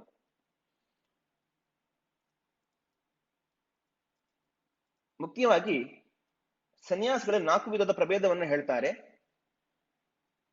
ಕುಟೀಚಕ, ಬಹೂದಕ, ಹಂಸ, ಪರಮಹಂಸ ಅಂತ. ಕುಟೀಚಕ ಅಂತ ಹೇಳಿದ್ರೆ ಅವನು ಮನೆಯನ್ನು ಬಿಡಬೇಕು, ಮನೆಯನ್ನು ಬಿಟ್ಟು ಪ್ರತ್ಯೇಕವಾದ ಕುಟೀರವನ್ನ, ಗುಡಿಸಲನ್ನ ಕಟ್ಟಿಕೊಂಡು ಅದರಲ್ಲಿ ವಾಸ ಮಾಡಬೇಕು. ಮಕ್ಕಳು ಬಂಧುಗಳು ಕೊಟ್ಟಂತಹ ಆಹಾರವನ್ನ ಸ್ವೀಕಾರ ಮಾಡಬಹುದು. ಪ್ರತಿನಿತ್ಯವೂ ಕೂಡ ಪ್ರಣವ ಮಂತ್ರದ ಜಪವನ್ನು ಮಾಡಬೇಕು. ಸನ್ಯಾಸಿಗಳಿಗೆ ಇರಬೇಕಾದಂತಹ ಪ್ರಧಾನವಾದ ಕರ್ತವ್ಯ ಅದು ಪ್ರಣವ ಮಂತ್ರದ ಜಪವೂ ಕೂಡ ಹೌದು. ಪ್ರಣವ ಮಂತ್ರ ಅಂತ ಹೇಳಿದ್ರೆ ಓಂಕಾರದ ಉಪಾಸನೆ. ಈ ಒಂದು ಪ್ರಣವ ಮಂತ್ರದ ಜಪಾನುಷ್ಠಾನವನ್ನು ಮಾಡಿಕೊಂಡು ಬಂಧುಗಳು ಕೊಟ್ಟಂತಹ ಭಿಕ್ಷಾನ್ನದಿಂದ ಅವನು ಜೀವನವನ್ನು ನಡೆಸುವುದಕ್ಕೆ ಕುಟೀಚಕ ಅಂತ ಹೇಳ್ತಾರೆ. ಎರಡನೇದು ಬಹೂದಕ ಅಂತ. ಈ ಬಹೂದಕನಾದವನು ಎಲ್ಲವನ್ನು, ಬಂಧುಗಳ ತ್ಯಾಗವನ್ನು ಕೂಡ, ಮನೆಯನ್ನು ಕೂಡ ಎಲ್ಲವನ್ನೂ ತ್ಯಾಗ ಮಾಡಿ ತೀರ್ಥಯಾತ್ರೆಯನ್ನು ಮಾಡಬೇಕು. ತೀರ್ಥಯಾತ್ರೆಯನ್ನು ಮಾಡ್ತಾ ಅವನು ಅಂತಹ ವ್ಯಕ್ತಿ ಗ್ರಾಮದಲ್ಲಿ 1 ರಾತ್ರಿ ವಾಸ ಮಾಡಬಹುದು, ನಗರಗಳಲ್ಲಿ 3 ರಾತ್ರಿ ವಾಸ ಮಾಡಬಹುದು, ತೀರ್ಥಕ್ಷೇತ್ರಗಳಲ್ಲಿ 7 ರಾತ್ರಿಗಳನ್ನ ವಾಸ ಮಾಡಬಹುದು. ಪ್ರತಿನಿತ್ಯವೂ ಕೂಡ ತ್ರಿಕಾಲದಲ್ಲಿ ಆನೀಕ, ಸ್ನಾನ, ಶೌಚ, ಮಾದುಕರಿ ವೃತ್ತಿ ಮೊದಲಾದಂತಹ ಕರ್ಮಾನುಷ್ಠಾನವನ್ನು ಮಾಡಬೇಕು. ಈ ಕುಟೀಚಕ ಹಾಗೂ ಬಹೂದಕರು ತ್ರಿದಂಡಿ ಸನ್ಯಾಸಿಗಳು ಅಂತ ಹೇಳ್ತಾರೆ. ಅಂದ್ರೆ ಇವರಿಗೆ ದಂಡ, ಕಮಂಡಲು, ಉಪವೀತ, ಶಿಖೆ, ಪಟ್ಟೆ ಹಾಗೂ ಆಸನಗಳ ವ್ಯವಸ್ಥೆ ಇದೆ.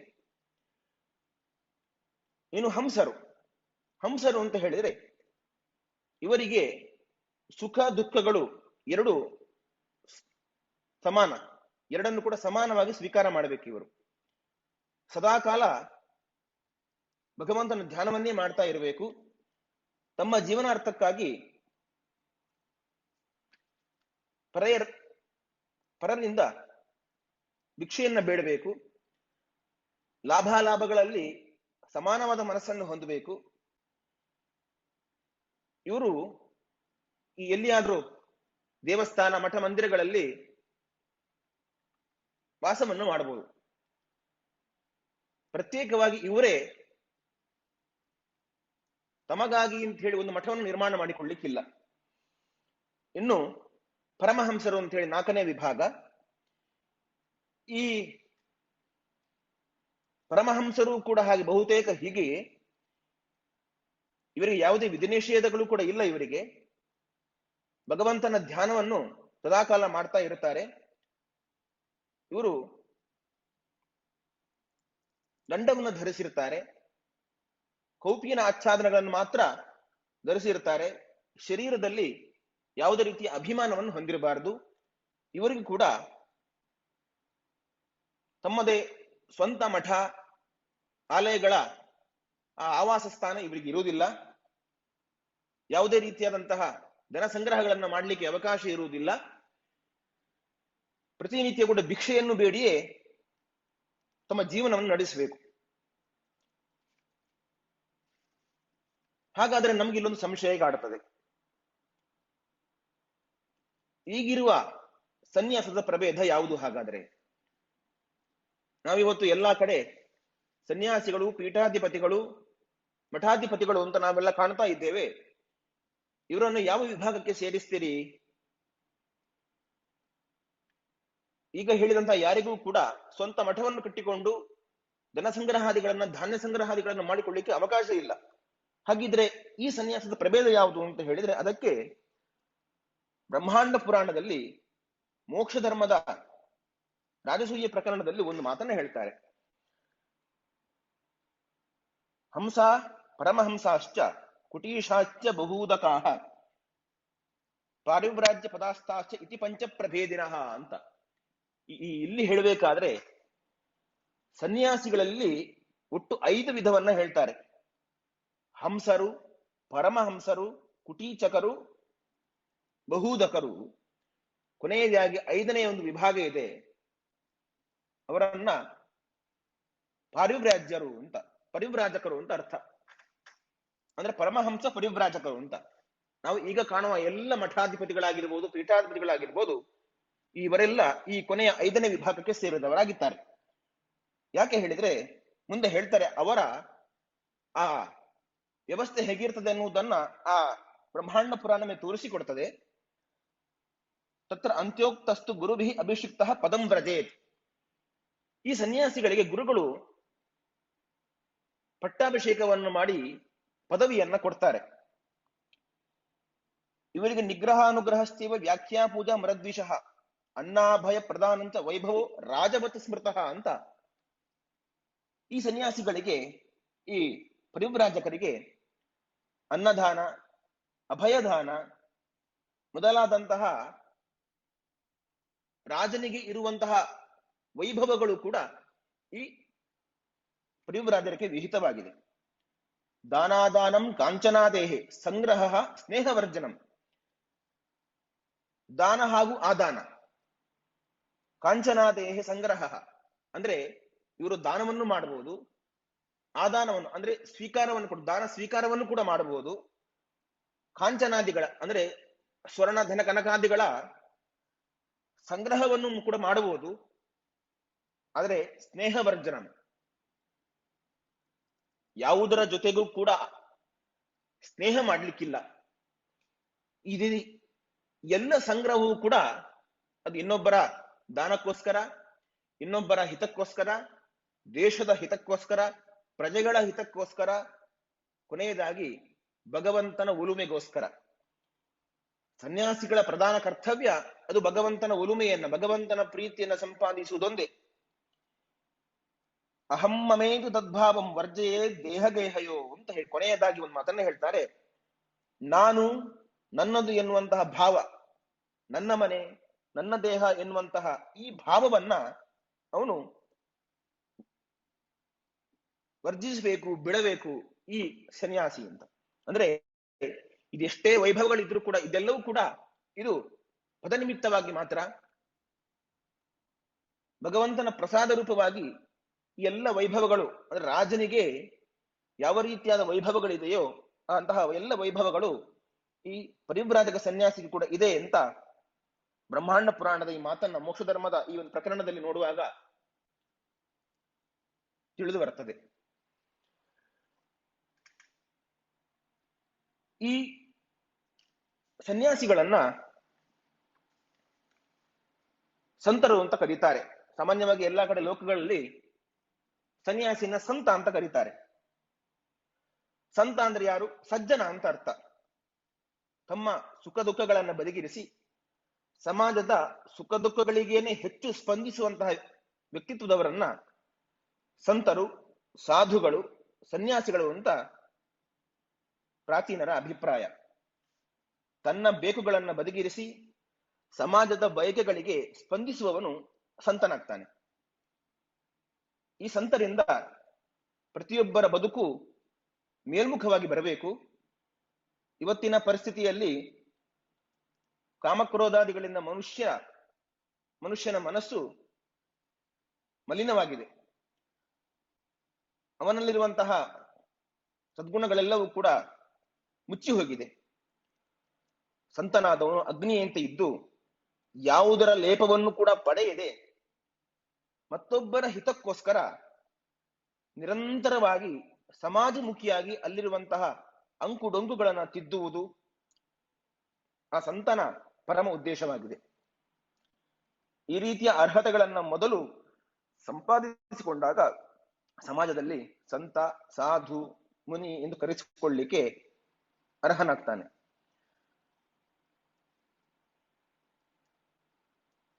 ಆದ್ದರಿಂದ ಇಂತಹ ಗುಣಗಳನ್ನ ಅಳವಡಿಸಿಕೊಳ್ಳದೆ ಸಮಾಜಕ್ಕೆ ಇಂತಹ ಕೊಡುಗೆಗಳನ್ನ ಕೊಡ್ಲಿಕ್ಕೆ ಸಾಧ್ಯವಿಲ್ಲ.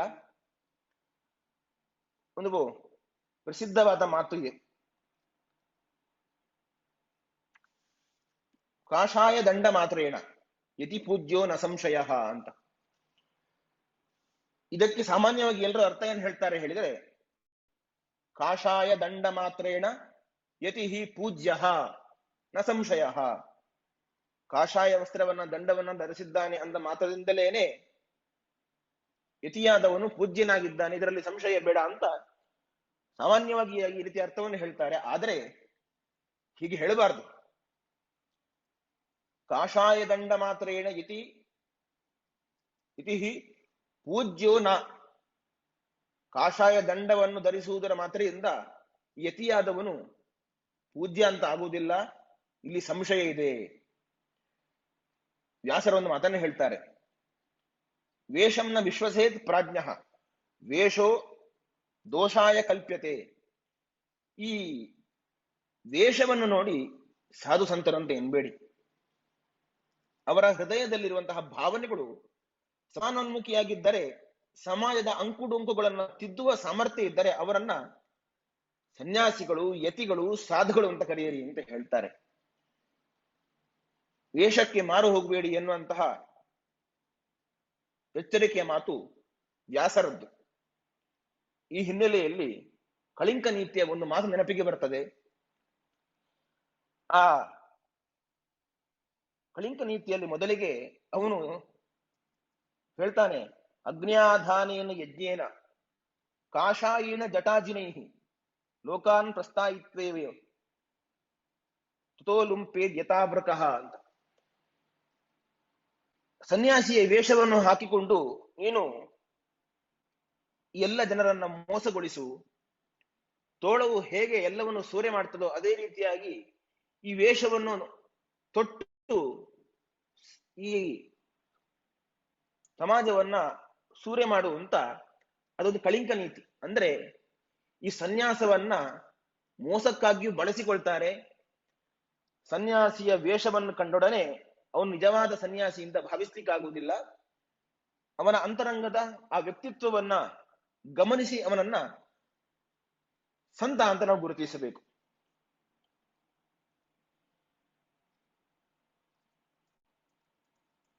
ಮುಖ್ಯವಾಗಿ ಸನ್ಯಾಸಿಯಾದವನು ಏನೇನು ಅವನು ಸ್ವೀಕಾರ ಮಾಡಬೇಕು, ಅವನ ಕರ್ತವ್ಯ ಏನು, ಸನ್ಯಾಸಿಯಾದವನು ಯಾವುದನ್ನು ಪ್ರಮುಖವಾಗಿ ತ್ಯಾಗ ಮಾಡಬೇಕು ಅನ್ನೋದಕ್ಕೆ ಒಂದು ಕಡೆಯಲ್ಲಿ ಒಂದು ಮಾತನ್ನು ಹೇಳ್ತಾರೆ. ಈ ಸನ್ಯಾಸಿಯಾದವನು 6 ಸ್ವೀಕಾರ ಮಾಡಬೇಕಂತೆ, 6 ಬಿಡಬೇಕಂತೆ.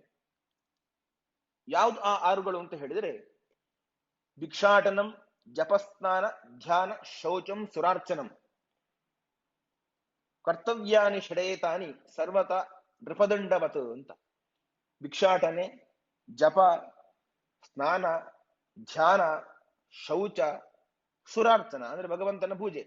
ಇದು ಈ 6 ಸನ್ಯಾಸಿಯಾದವನ ಕರ್ತವ್ಯ. ಇದನ್ನು ಸರ್ವತಾ ಬಿಡಕೂಡದು. ಇನ್ನು ಯಾವುದನ್ನು ಬಿಡಬೇಕು ಅಂತ ಕೇಳಿದ್ರೆ, ಮಂಚಕಂ ಶುಕ್ಲವಸ್ತ್ರಂಚ ಸ್ತ್ರೀಕಥಾ ಲೌಲ್ಯಮೇವಚ ದಿವಾ ಸ್ವಾಪಂಚ ಯಾನಶ್ಚ ಯತೀನಾಂ ಪತಿತಾಮಿಷಟ್. ಮಂಚದ ಮೇಲೆ ಕುಳಿತುಕೊಳ್ಳುವುದು, ಶುಕ್ಲವಸ್ತ್ರ ಅಂದ್ರೆ ಬಿಳಿ ಬಟ್ಟೆಯನ್ನು ಧರಿಸುವುದು, ಸ್ತ್ರೀಕಥಾ ಕೇಳುವುದು, ಚಂಚಲತೆ, ದಿವಾಸ್ವಾಪ ಅಂದ್ರೆ ಹಗಲು ಹೊತ್ತು ಮಲಗಿಕೊಳ್ಳುವುದು,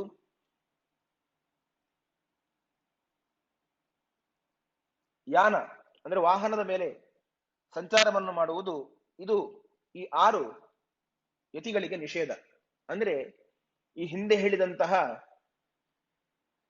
ಕುಟೀಚಕ, ಬಹುದಕ, ಹಂಸ ಪರಮಹಂಸರಿಗೆ ಇದು ನಿಷೇಧವಾಗಿದೆ. ಪರಿವ್ರಾಜಕರಿಗೆ ರಾಜನ ವೈಭವದಂತೆ ಆ ಎಲ್ಲ ವೈಭವಗಳು ಇರೋದ್ರಿಂದ ಪಲ್ಲಕ್ಕಿಯಲ್ಲಿ ಮೇನೆಯಲ್ಲಿ ಸಂಚಾರ ಮಾಡುವಂತಹ ಆ ವೈಭವ ಕೊನೆಯ ಪರಿವ್ರಾಜಕರಿಗಿದೆ.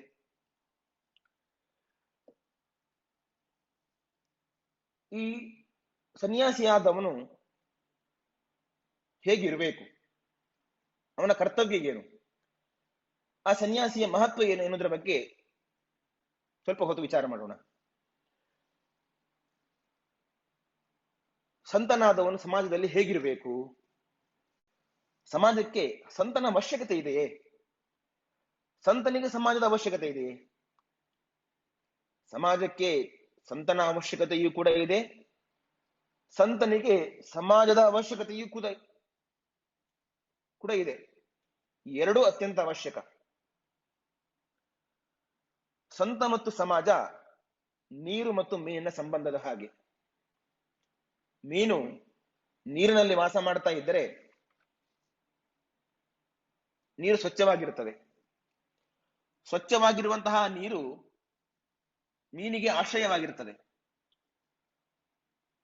ಆಶ್ರಯವಾಗಿ ಮೀನಿಗೆ ನೀರು ಬೇಕೋ, ನೀರಿಗೆ ಮೀನು ಬೇಕೋ ಎಂದು ಕೇಳುವುದು ಎಷ್ಟು ಹಾಸ್ಯಾಸ್ಪದವೋ, ಅದೇ ರೀತಿ ಸಂತರಿಗೆ ಸಮಾಜ ಬೇಕಾ, ಸಮಾಜಕ್ಕೆ ಸಂತರು ಬೇಕಾ ಎನ್ನುವುದು ಕೂಡ ಅಷ್ಟೇ ಹಾಸ್ಯಾಸ್ಪದ. ಸಮಾಜ ನೀರಿದ್ದ ಹಾಗೆ, ಸಂತ ಮೀನಿನ ಹಾಗೆ.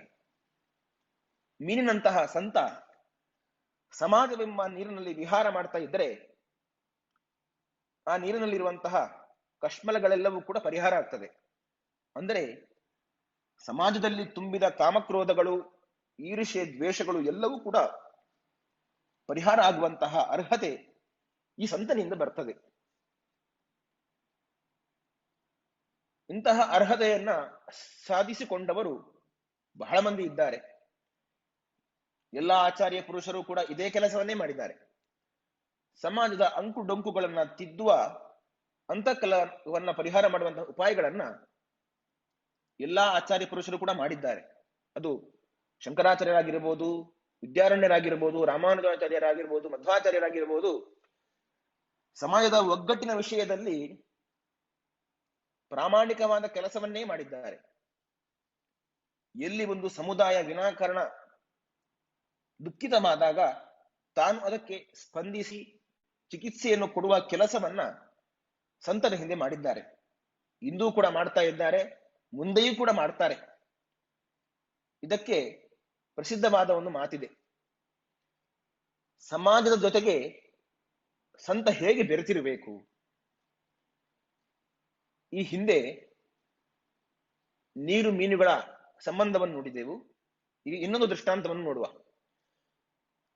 ನೀರು ಮತ್ತು ಬೆಣ್ಣೆಗಳ ಸಂಬಂಧದ ಹಾಗೆ. ಈ ಬೆಣ್ಣೆ ನೀರಿನಲ್ಲಿ ಇರ್ತದೆ, ಆದರೆ ಆ ಬೆಣ್ಣೆ ನೀರಿನಲ್ಲಿ ಇದ್ರೂ ಕೂಡ ನೀರಿನ ಯಾವ ಅಂಶವನ್ನು ಕೂಡ ಬೆಣ್ಣೆ ಸ್ವೀಕಾರ ಮಾಡುವುದಿಲ್ಲ. ನಿರ್ಲಿಪ್ತತೆಯಿಂದ ಬೆಣ್ಣೆ ನೀರಿನಲ್ಲಿ ಇರುತ್ತದೆ. ಹೀಗೆಂದ ಮಾತ್ರಕ್ಕೆ, ಬೆಣ್ಣೆ ನೀರಿನಲ್ಲಿ ಇಲ್ಲವೆಂದ ಮಾತ್ರಕ್ಕೆ ಆ ಬೆಣ್ಣೆ ಹಾಳಾಗಿ ಹೋಗ್ತದೆ. ಹಾಗಾಗಿ ಸಮಾಜ ಸಂತರನ್ನ ನೋಡ್ತಾ ಇದ್ರೆ ಸಂತ ತನ್ನ ಸರಿಯಾಗಿ ರಕ್ಷಣೆ ಮಾಡಿಕೊಂಡು ಕರ್ತವ್ಯದಲ್ಲಿ ನಿರತನಾಗಿರ್ತಾನೆ. ಯಾವಾಗ ಸಮಾಜ ಸಂತರನ್ನ ಸರಿಯಾಗಿ ನೋಡ್ಕೊಳ್ಳುವುದಿಲ್ವೋ ಆ ಸಂತನ ಬದುಕು ಅವ್ಯವಸ್ಥೆ ಆಗ್ತದೆ. ಹಾಗಾಗಿ ನೀರಿನಂತಿರುವಂತಹ ಸಮಾಜ, ಬೆಣ್ಣೆಯಂತಿರುವಂತಹ ಸಂತನನ್ನು ರಕ್ಷಣೆ ಮಾಡುವ ಹೊಣೆಗಾರಿಕೆ ಸಮಾಜಕ್ಕೂ ಕೂಡ ಇದೆ. ಆ ಬೆಣ್ಣೆ ಮತ್ತೊಬ್ಬರಿಗೆ ಹಿತವನ್ನೇ ಮಾಡ್ತದೆ. ಹೇಗೆ ಅಂತ ಹೇಳಿದರೆ, ಬೆಣ್ಣೆ ತುಪ್ಪ ಆಗ್ತದೆ, ತುಪ್ಪದಿಂದ ಜ್ಯೋತಿ ಆಗ್ತದೆ. ಈ ಜ್ಯೋತಿ 10 ಜನರಿಗೆ ಬೆಳಕನ್ನು ಕೊಡುವಂತಹ ಸಾಮರ್ಥ್ಯವನ್ನು ಹೊಂದಿದೆ. ಆ ಸಾಮರ್ಥ್ಯ ಅದು ಬೆಣ್ಣೆಯಲ್ಲಿದೆ. ಪ್ರಸಿದ್ಧವಾದ ಒಂದು ಸುಭಾಷಿತ ಇದೆ, ಮೃದುಲಂ ನವನೀತ ಮೀರಿತಂ ನವನೀತಾದಪಿ ಸಜ್ಜನಸ್ಯ ಹೃತ್ ನವನೀತಂ ದ್ರವತಿ ಸ್ವತಾಪನಾತ್ ಪರತಾಪಾ ದ್ರವತೆ ಸತಾಂ ಪುನಃ. ಪ್ರಪಂಚದಲ್ಲಿ ಅತ್ಯಂತ ಕೋಮಲವಾದಂತಹ ಒಂದು ವಸ್ತು ಯಾವುದು? ಬೆಣ್ಣೆ ಅಂತ ಹೇಳಬಹುದು.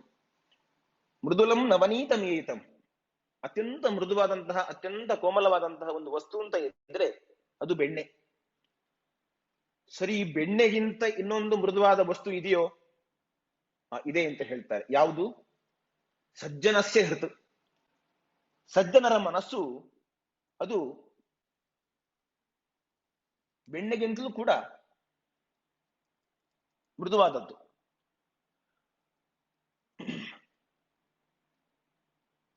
ಯಾಕೆ ಅಂತ ಹೇಳಿದರೆ, ನವನೀತಂ ದ್ರವತಿ ಸ್ವತಾಪನಾಥ್. ಬೆಣ್ಣೆ ತನಗೆ ತಾಪ ಆದಾಗ ಅದು ಕರಗುತ್ತದೆ. ಆದರೆ ಸಜ್ಜನರ ಮನಸ್ಸು ಹಾಗಲ್ಲ. ಪರತಾವ ದ್ರವತೆ ಸತಾಂ ಪುನಃ. ಬೇರೆಯವರಿಗೆ ತಾಪ ಆದರೆ, ಬೇರೆಯವರಿಗೆ ದುಃಖ ಆದರೆ ಸಜ್ಜನರ ಮನಸ್ಸು ಕರಗ್ತದಂತೆ. ಹಾಗಾಗಿ ಬೆಣ್ಣೆಗಿಂತ ಮೃದುವಾದ ಮನಸ್ಸನ್ನ ಸಂತ ಮಾಡಿಕೊಳ್ಬೇಕು. ಅರ್ಥಾತ್ ಕಲ್ಲಾಗಿರುವಂತಹ ಹೃದಯಗಳನ್ನ ಕೊಳಲಾಗಿಸುವಂತಹ ಕೆಲಸವೇ ಅದು ಸಂತನ ಕೆಲಸ. ಕೊಳಲು ಜಡ, ಕಲ್ಲು ಕೂಡ ಜಡ. ಆದರೆ ಕಲ್ಲು ಕಠಿಣವಾಗಿದೆ, ಅದರಿಂದ ಯಾವುದೇ ಲಾಭ ಇಲ್ಲ. ಆದರೆ ಕೊಳಲಿನಲ್ಲಿ ಮಾಧುರ್ಯವಿದೆ. ಅದು ಜಡವಾದರೂ ಕೂಡ 10 ಮನಸ್ಸನ್ನ ಅರಳಿಸುವ ಸಾಮರ್ಥ್ಯ ಒಂದು ಕೊಳಲಿಗಿದೆ. ಈ ರೀತಿ ಸಂತರ ಮನಸ್ಸನ್ನ ಕೊಳಲು ಮಾಡಿಕೊಂಡು ಕಲ್ಲಾದ ಮನಸ್ಸುಗಳನ್ನ ಕೊಳಲಾಗಿ ಮಾಡುವ ಅರ್ಹತೆಯೇ ಈ ಸಂತನದ್ದು.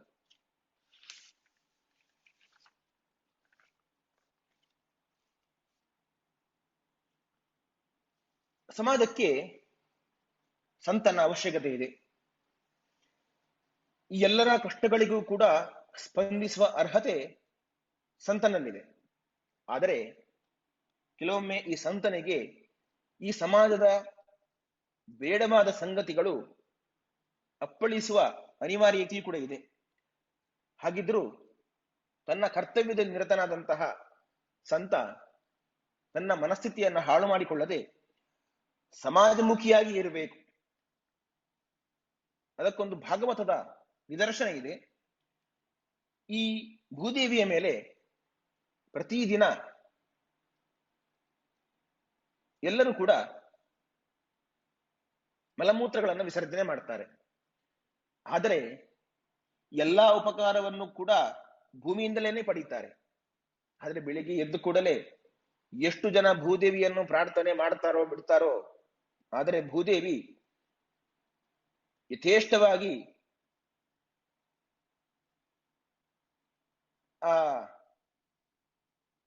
ಎಲ್ಲರನ್ನು ಕೂಡ ಆಧರಿಸ್ತಾಳೆ. ಇಷ್ಟೆಲ್ಲ ಸ್ವಾರ್ಥಪರಾಯಣರಾಗಿ ಭೂಮಿಯನ್ನು ಉಪಯೋಗಿಸಿಕೊಂಡು ಮಲಮೂತ್ರವನ್ನು ವಿಸರ್ಜನೆ ಮಾಡಿ ಎಷ್ಟೇ ನಾವು ಉಗಿದರೂ ಕೂಡ ಭೂಮಿ ತನ್ನ ಕರ್ತವ್ಯದಿಂದ ಹೊರಗೆ ಬರಲಿಲ್ಲ.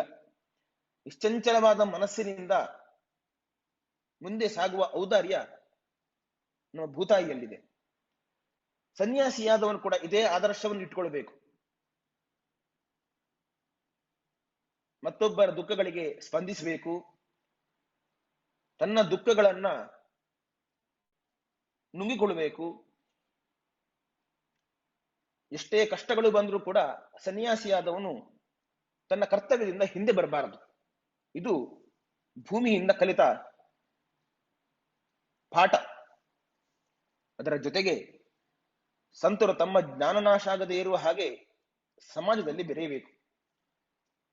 ಅದಕ್ಕೆ ಈ ಹಿಂದಿನ ದೃಷ್ಟಾಂತವನ್ನು ಹೇಳಿದ್ದು, ನೀರಿನಲ್ಲಿರುವಂತಹ ಬೆಣ್ಣೆ ಆಗಿರಬೇಕು ಅಂತ. ಅದು ನೀರಿನಲ್ಲಿ ಇದ್ರೂ ಕೂಡ ಆ ಬೆಣ್ಣೆ ನೀರಿನ ಯಾವ ಅಂಶವನ್ನು ಕೂಡ ಅದು ಸ್ವೀಕರಿಸುವುದಿಲ್ಲ. ಹಾಗೆ ಎಷ್ಟೇ ಈ ದುಃಖವನ್ನು ಅನುಭವಿಸಿದ್ರು ಕೂಡ ತಮ್ಮ ಆ ಜ್ಞಾನವನ್ನು ನಾಶ ಆಗದಿರೋ ಹಾಗೆ ನೋಡಿಕೊಳ್ಳಬೇಕಾದ ಕರ್ತವ್ಯ ಅದು ಸನ್ಯಾಸಿಯದ್ದು.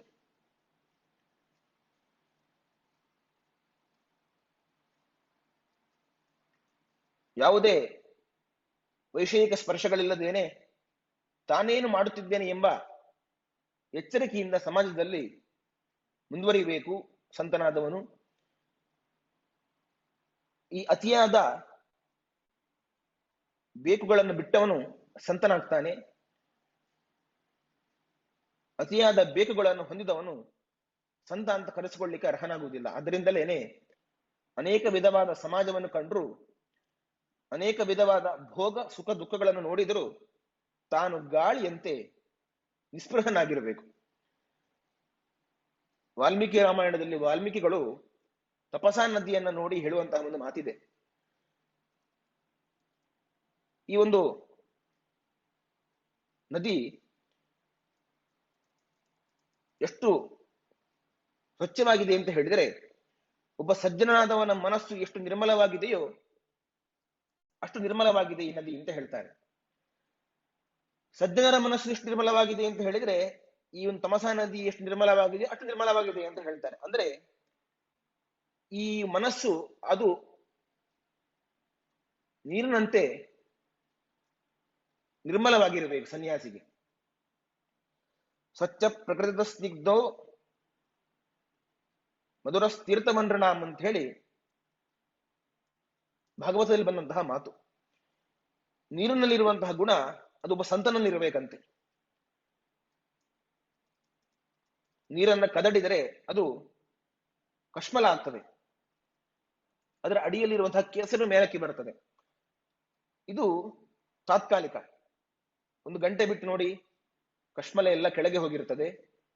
ಆ ನೀರನ್ನ ಇನ್ನೊಬ್ಬರು ಬಂದು ಸ್ವೀಕರಿಸಲಿಕ್ಕೆ ಅದು ಅರ್ಹವಾಗಿರುತ್ತದೆ.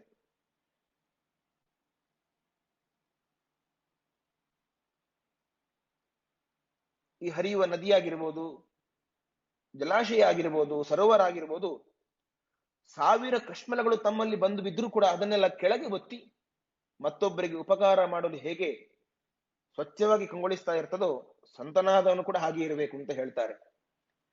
ಸಮಾಜದಿಂದ ಎಷ್ಟು ಬೇಡವಾದ ಸಂಗತಿ ಬಂದರೂ ಕೂಡ ತನ್ನ ಕರ್ತವ್ಯದ ಹೊಣೆಗಾರಿಕೆಯನ್ನು ಹೊತ್ತುಕೊಂಡು ಅದನ್ನೆಲ್ಲ ಬದಿಗೊತ್ತಿ ತಾನು ಪುನಃ ಕರ್ತವ್ಯೋನ್ಮುಖನಾಗಬೇಕು. ಅಂತಹವನು ಛಲಬಿಡದೆ ಸಮಾಜಕ್ಕೆ ಹಿತವನ್ನು ಚಿಂತಿಸುವವನು ಸಂತ ಅಂತ ಎನಿಸಿಕೊಳ್ತಾನೆ. ಕುಗ್ಗುವ ಸಮಾಜವನ್ನ ಹಿಗ್ಗಿಸಬೇಕು. ತಾನು ಎಂದಿಗೂ ಸಮಾಜ ಆಗುಹೋಗುಗಳಿಗೆ ಕುಗ್ಗಿ ಹೋಗಬಾರದು. ಇದು ಸನ್ಯಾಸಿಯ ಪ್ರಧಾನ ಧರ್ಮ. ಇದರಿಂದ ಅವನಿಗೆ ಶ್ರೇಯಸ್ಸಾಗ್ತದೆ. ಇಂತಹ ಸನ್ಯಾಸಿ ಮಾತ್ರ ಸಮಾಜವನ್ನ ಉದ್ಧಾರ ಮಾಡಲಿಕ್ಕೆ ಸಮರ್ಥನಾಗ್ತಾನೆ. ಇಷ್ಟು ಹೊತ್ತು ಸನ್ಯಾಸಿಯ ಅವಶ್ಯಕತೆ, ಸಮಾಜಕ್ಕೆ ಏನು, ಸನ್ಯಾಸಿ ಹೇಗಿರಬೇಕು ಎನ್ನುವುದನ್ನು ನೋಡಿದೆವು. ಇನ್ನು ಸನ್ಯಾಸಿಯಾದವನು ಎಲ್ಲಿರಬೇಕು, ಸನ್ಯಾಸಿಯಾದವನು ಏನನ್ನು ಮಾಡಬೇಕು, ಶೈಕ್ಷಣಿಕವಾಗಿ ಸನ್ಯಾಸಿಗಳ, ಯತಿಗಳ, ಮಠಗಳ ಕೊಡುಗೆ ಏನು ಅನ್ನುವುದನ್ನು ನೋಡೋಣ. ಸಾಮಾನ್ಯವಾಗಿ ಈ ಸನ್ಯಾಸಿಗಳು, ಯತಿಗಳು ಇರುವಂತಹ ಜಾಗವನ್ನ ಮಠ ಅಂತ ಕರೀತಾರೆ. ಮಠಕ್ಕೆ ಕೋಶದಲ್ಲಿ ಇರುವಂತಹ ಹೆಸರು ಮಠಶ್ಚಾತ್ರಾದಿ ನಿಲಯ. ಮಠ ಅಂತ ಹೇಳಿದ್ರೆ ಅದು ವಿದ್ಯಾರ್ಥಿಗಳು ಇರುವಂತಹ ಜಾಗ, ಅದೊಂದು ಅಧ್ಯಯನ ಕೇಂದ್ರ. ಮಠ ಅಂತ ಹೇಳಿದರೆ ಅದೊಂದು ಅನ್ನದಾಸೋಹದ ತಾಣ ಮಾತ್ರ ಅಲ್ಲ, ಜೊತೆಗೆ ಮುಖ್ಯವಾಗಿ ಅದು ವಿದ್ಯೆಗೆ ಆಶ್ರಯವಾಗಬೇಕು.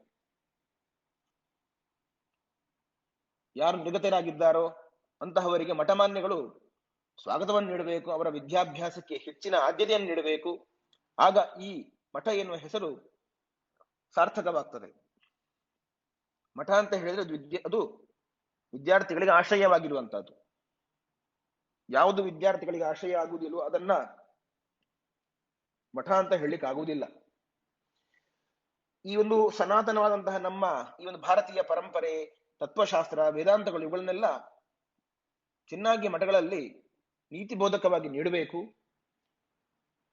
ಇವತ್ತಿನ ಶಿಕ್ಷಣ ಪದ್ಧತಿಯಲ್ಲಿ ಅಂಕಗಳಿಗೆ ಏನೇ ಹೆಚ್ಚು ಆಸಕ್ತಿಯ ಹೊರತು ಸಂಸ್ಕಾರ ಸಂಸ್ಕೃತಿಯನ್ನು ಎತ್ತುವ ಕೆಲಸದಲ್ಲಿ ದೊಡ್ಡ ದೊಡ್ಡ ಶಾಲಾ ಕಾಲೇಜುಗಳೇ ವಿಫಲವಾಗಿದೆ. ಆದ್ದರಿಂದ ನಮ್ಮ ಪ್ರಾಚೀನತೆಯ ಸಂಸ್ಕಾರಗಳನ್ನ ಸಂಸ್ಕೃತಿಗಳನ್ನ ನೀಡುವುದರ ಜೊತೆಗೆ ಆ ವಿದ್ಯಾರ್ಥಿಯ ಭವಿತವ್ಯಕ್ಕೆ ಬೇಕಾದಂತಹ ಭೌತಿಕ ಸಾಮಾಜಿಕ ವಿದ್ಯೆಯನ್ನು ಕೂಡ ನೀಡುವಂತದ್ದು ಸಂತರ ಮಠಗಳ ಪ್ರಧಾನ ಕೆಲಸವಾಗಬೇಕು. ಯಾಕೆಂತ ಹೇಳಿದ್ರೆ ಸಾವಿರಾರು ವರ್ಷಗಳ ಹಿಂದೆ ಋಷಿಮುನಿಗಳು ತಮ್ಮ ತಮ್ಮ ಆಶ್ರಮಗಳಲ್ಲಿ ತಮ್ಮ ತಮ್ಮ ಮಠಗಳಲ್ಲಿ ಶಿಕ್ಷಣವನ್ನು ನೀಡ್ತಾ ಇದ್ರು. ಅವಾಗ ಗುರುಕುಲ ಪದ್ಧತಿಯಲ್ಲಿ ಶಿಕ್ಷಣ ಇತ್ತು. ಬ್ರಿಟಿಷರ ಆಳ್ವಿಕೆಯ ನಂತರ, ಬ್ರಿಟಿಷರ ಆಕ್ರಮಣದ ನಂತರ ನಮ್ಮಲ್ಲಿ ಈ ಎಲ್ಲ ಗುರುಕುಲದ ಪದ್ಧತಿಗಳು ನಾಶ ಆಗಿ ಹೋಯಿತು. ಶಿಕ್ಷಣ ಕ್ರಮ ವ್ಯತ್ಯಾಸ ಆಯಿತು. ಶಿಕ್ಷಣದಲ್ಲಿ ನಾವೀನ್ಯತೆ ಬಂತು. ನಮ್ಮ ಸಂಸ್ಕೃತಿ ಸಂಸ್ಕಾರಗಳನ್ನ ಮರೆಯುವಂತೆ ಶಿಕ್ಷಣ ವ್ಯವಸ್ಥೆ ಮಾಡಿತು. ಈ ಹಿಂದಿನ ಕಾಲಗಳಲ್ಲಿ ರಾಜ ಮಹಾರಾಜರೇ ಈ ಎಲ್ಲ ಗುರುಕುಲಗಳಿಗೆ ಬಂದು, ಆಶ್ರಮಗಳಿಗೆ ಬಂದು ತಮ್ಮ ಜ್ಞಾನದ ತೃಷೆಯನ್ನ ಪರಿಹರಿಸಿಕೊಳ್ತಾ ಇದ್ರು. ಹಾಗಾಗಿ ಮತ್ತೆ ಈ ನಮ್ಮ ಮಠಮಾನ್ಯಗಳು ಈ ಹಿಂದಿನಂತೆ ಗುರುಕುಲ ಪದ್ಧತಿಯ ಶಿಕ್ಷಣವನ್ನು ನೀಡುವ ಅನಿವಾರ್ಯತೆ ಇದೆ. ಆಗ ಇಲ್ಲಿ ಕಲಿತ ವಿದ್ಯಾರ್ಥಿಗಳು ಮುಂದೆ ಒಂದು ದಿನ ಅವರು ಒಳ್ಳೆಯ ವ್ಯಕ್ತಿತ್ವವನ್ನು ಸಂಪಾದಿಸಿಕೊಂಡಾಗ ಅವರು ಕೂಡ ಹತ್ತಾರು ವಿದ್ಯಾರ್ಥಿಗಳಿಗೆ ಆಶ್ರಯವಾಗ್ತಾರೆ. ಹಾಗಾಗಿ ಉಪಮಂಡೂಕದಂತೆ ಮಕ್ಕಳನ್ನು ಬೆಳೆಸುವ ಬದಲು ಉತ್ತಮ ಸಂಸ್ಕಾರವುಳ್ಳ ಮಠಮಾನ್ಯಗಳ ಸಂಬಂಧವನ್ನು ಹಚ್ಚಿ ಅಲ್ಲಿನ ಸದ್ಭಾವನೆಗಳು ಅಳವಡಿಸಿಕೊಳ್ಳುವಂತೆ ಮಾಡಿದರೆ ಮುಂದೆ ಅಂತಹ ವಿದ್ಯಾರ್ಥಿಗಳು ಸಮಾಜಕ್ಕೆ ದೊಡ್ಡ ಆಸರೆಯಾಗಿ ನಿಲ್ತಾರೆ. ಇಂತಹ ವಿದ್ಯಾರ್ಥಿಗಳಿಗೆ ಆಶ್ರಯ ಕೊಡುವಂತಹ ಹೊಣೆಗಾರಿಕೆ ಅದು ಮಠಗಳಿಗಿದೆ, ಸನ್ಯಾಸಿಗಳಿಗಿದೆ ಎಂದು ನಾವು ಭಾವಿಸ್ತೇವೆ. ಈ ಸನ್ಯಾಸದ ವಿಧಾನವನ್ನ ಈ ಹಿಂದೆ ನಾವು ನೋಡಿದೆವು. ಈ ಸನ್ಯಾಸಿಗಳಲ್ಲಿ ಈ ನಮ್ಮ ಸನಾತನ ವೈದಿಕ ಪರಂಪರದಲ್ಲಿ ಸನ್ಯಾಸ ಧರ್ಮ ಇರುವಂತೆಯೇ ಜೈನ ಧರ್ಮದಲ್ಲಿ, ಬೌದ್ಧ ಧರ್ಮದಲ್ಲಿಯೂ ಕೂಡ ಸನ್ಯಾಸಿಗಳನ್ನು ನಾವು ಕಾಣ್ತೇವೆ. ಜೈನ ಧರ್ಮದಲ್ಲಿ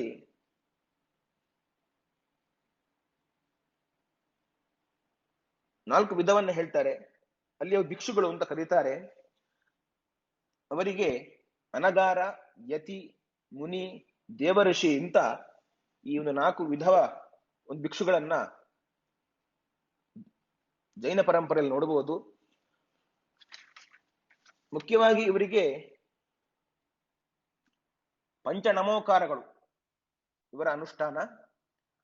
ನಮೋ ಅರಿಹಂತಾಣಂ, ನಮೋ ಸಿದ್ಧಾಣಂ, ನಮೋ ಐರಿಯಾಣಂ, ನಮೋ ಉವಜ್ಜಾಯಾಣಂ, ನಮೋ ಲೋಯಿ ಸವು ಸಾಹುಣ ಅಂತ ಅವರ ಈ ಪಂಚ ನಮೋಕಾರಗಳು ಇವರಿಗೆ ಪ್ರಧಾನವಾದಂತಹ ಅನುಷ್ಠಾನದ ಮಂತ್ರಗಳು. ನಮ್ಮ ವೈದಿಕ ಪರಂಪರೆಯ ಸನ್ಯಾಸಿಗಳಿಗೆ ಹೇಗೆ ಪ್ರಣವ ಮಂತ್ರ ಅತ್ಯಂತ ಅವಶ್ಯಕವೋ ಅದೇ ರೀತಿಯಾಗಿ ಈ ಜೈನರಿಗೂ ಕೂಡ ಈ ಪಂಚ ನಮೋಕಾರಗಳ ಅನುಷ್ಠಾನ ಅತ್ಯಂತ ಮುಖ್ಯ. ವಿಶೇಷವಾಗಿ ಈ ಜೈನ ಸನ್ಯಾಸಿಗಳಲ್ಲಿ ನಾವು ಕಾಣುವಂತಹದ್ದು ಕೇಶಲುಂಛನ. ಇವರು ಯಾವುದೇ ಆಯುಧಗಳನ್ನು ಬಳಸದೇನೆ ಕೇಶ ಮುಂಡನವನ್ನ ಅಂದ್ರೆ ಕೇಶ ಲುಂಛನವನ್ನ ಮಾಡಿಕೊಳ್ತಾರೆ. ಮತ್ತೆ ತ್ಯಾಗ ಅಂತ ಹೇಳಿದ್ರೆ ಸಂಪೂರ್ಣ ತ್ಯಾಗ, ಸಂಪೂರ್ಣ ವಸ್ತ್ರತ್ಯಾಗವನ್ನು ಮಾಡ್ತಾರೆ, ಯಾವುದೇ ಕೌಪೀನವನ್ನು ಕೂಡ ಧರಿಸುವುದಿಲ್ಲ, ಮಲಗಿಕೊಳ್ಳುವಾಗಲೂ ಕೂಡ ಬರೀ ನೆಲದ ಮೇಲೆ ಮಲಗ್ತಾರೆ. ಈ ಒಂದರ್ಥದಲ್ಲಿ ನೋಡ್ಲಿಕ್ಕೆ ಹೋದ್ರೆ ಜೈನ ಸನ್ಯಾಸಿಗಳದ್ದು ಬಹಳ ಕಠೋರವಾದಂತಹ ಸನ್ಯಾಸ. ಇನ್ನು ಬೌದ್ಧರ ಸನ್ಯಾಸ ಕ್ರಮವನ್ನು ನೋಡ್ಲಿಕ್ಕೆ ಹೋದ್ರೆ ಬುದ್ಧನ ಧರ್ಮದಲ್ಲಿ ವಿಶ್ವಾಸ ಇಟ್ಟು ಅವನಲ್ಲಿ ಶರಣು ಹೋದವನೇ ಭಿಕ್ಷು ಅಂತ ಕರೀತಾರೆ. ಬೌದ್ಧರಲ್ಲಿ ಸನ್ಯಾಸಿಗಳನ್ನ ಭಿಕ್ಷು ಅಂತ ಕರೀತಾರೆ. ಸಾಮಾನ್ಯ ಅರ್ಥದಲ್ಲಿ ಭಿಕ್ಷು ಅಂತ ಹೇಳ್ತಾರೆ. ಈ ಭಿಕ್ಷು ಶಬ್ದವನ್ನ ಬುದ್ಧಘೋಷ ಹೇಳುವವನು ಹೀಗೆ ವ್ಯಾಖ್ಯಾನ ಮಾಡ್ತಾನೆ: ಭಯಂ ಇಕ್ಕತೀತಿ ಭಿಕ್ಖು, ಅಂದ್ರೆ ಯಾವ ವ್ಯಕ್ತಿ ಭಯವನ್ನು ನೋಡುತ್ತಾನೋ ಅವನೇ ಭಿಕ್ಷು. ಅಂದ್ರೆ ಸಂಸಾರದ ಹುಟ್ಟು ಸಾವು, ಸುಖ ದುಃಖ, ಪುನರ್ಜನ್ಮಾದಿಗಳ ಭಯವನ್ನು ಕಾಣುವವನೇ ಭಿಕ್ಷು ಅಂತ ಹೇಳ್ತಾರೆ. ಈ ಎಲ್ಲಾ ಭಿಕ್ಷುಗಳು ಪಾಲಿಸಲೇಬೇಕಾದಂತ ಕೆಲವೊಂದು ಸಾರ್ವತ್ರಿಕ ನಿಯಮಗಳನ್ನ ಆ ಬೌದ್ಧರ ಭಿಕ್ಷುಗಳ ಸಂಘದಲ್ಲಿ ಇದೆ. ಮೊದಲನೇದಾಗಿ ಭಿಕ್ಷುವಾದವನು ಸಂಚಾರದ ನಿಯಮಗಳನ್ನ ಮತ್ತು ಅವರದ್ದು ಪಾತಿ ಮೋಕ್ಷ ಅಂತೇಳಿ ಹೇಳಲಾಗಿರುವಂತಹ ಅದರಲ್ಲಿ 227 ನಿಯಮಗಳನ್ನ ಭಿಕ್ಷುಗಳಿಗೆ ಹೇಳ್ತಾರೆ. ಆ ಎಲ್ಲ ನಿಯಮಗಳನ್ನ ಇವರು ಪಾಲಿಸಬೇಕು.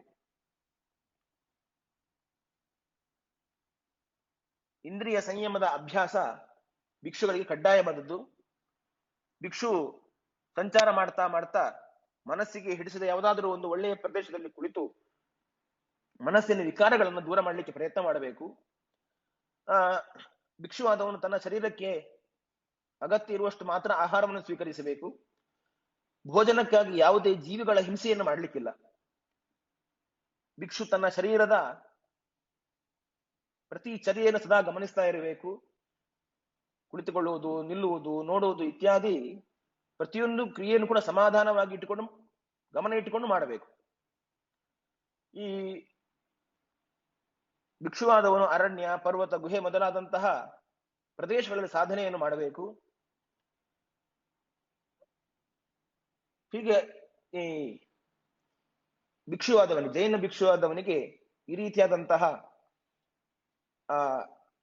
ನಿಯಮಗಳನ್ನ ತಿಳಿಸ್ತಾರೆ. ಇನ್ನು ಅವಧೂತ ಪರಂಪರೆ ಅಂತ ನಾವು ಕೇಳ್ತೇವೆ. ಈ ಅವಧೂತನಿಗೆ ಯಾವುದೇ ಪರಂಪರೆ ಇಲ್ಲ. ಸಾಮಾನ್ಯವಾಗಿ ಇವತ್ತು ನಾವೆಲ್ಲ ಅವಧೂತ ಪರಂಪರೆ ಅಂತ ನಾವೆಲ್ಲ ಹೇಳ್ತೇವೆ. ಆದ್ರೆ ವಾಸ್ತವಿಕವಾಗಿ ನೋಡ್ಲಿಕ್ಕೆ ಹೋದ್ರೆ ಅವಧೂತ ಪರಂಪರೆ ಅನ್ನುವುದೇ ಇಲ್ಲ. ಅವಧೂತತ್ವಕ್ಕೆ ಪರಂಪರೆ ಇದೆ ಹೊರತು ಅವಧೂತನಿಗೆ ಪರಂಪರೆ ಇಲ್ಲ. ಅವಧೂತ ಅಂತ ಹೇಳಿದ್ರೆ ಅದೊಂದು ಅವಸ್ಥೆ, ಸಮಾಧಿ ಸ್ಥಿತಿ. ಅಂದ್ರೆ ಸುಖ ದುಃಖಗಳನ್ನ ಎಲ್ಲವನ್ನೂ ಸಮಾನವಾಗಿ ಸ್ವೀಕರಿಸುವವನು, ಅವನಿಗೆ ಯಾವುದರ ಪರಿವು ಕೂಡ ಇಲ್ಲ. ಅವನಿಗೆ ಒಂದು ಬೆಂಕಿಯಲ್ಲಿ ಬರೆ ಇಟ್ಟರು ಕೂಡ ಅವನಿಗೆ ಅದರ ಯಾವ ಅನುಭವ ಕೂಡ ಆಗಬಾರದು.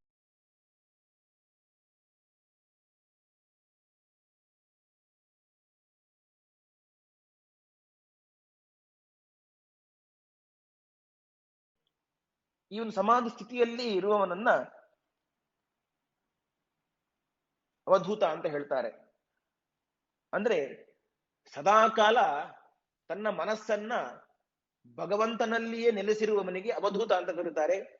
ಅವನಿಗೆ ಭಗವಂತ ಬಿಟ್ಟು ಬೇರೆ ಪದಾರ್ಥಗಳ ಜ್ಞಾನವೇ ಮನಸ್ಸಿಗೆ ಬರುವುದಿಲ್ಲ.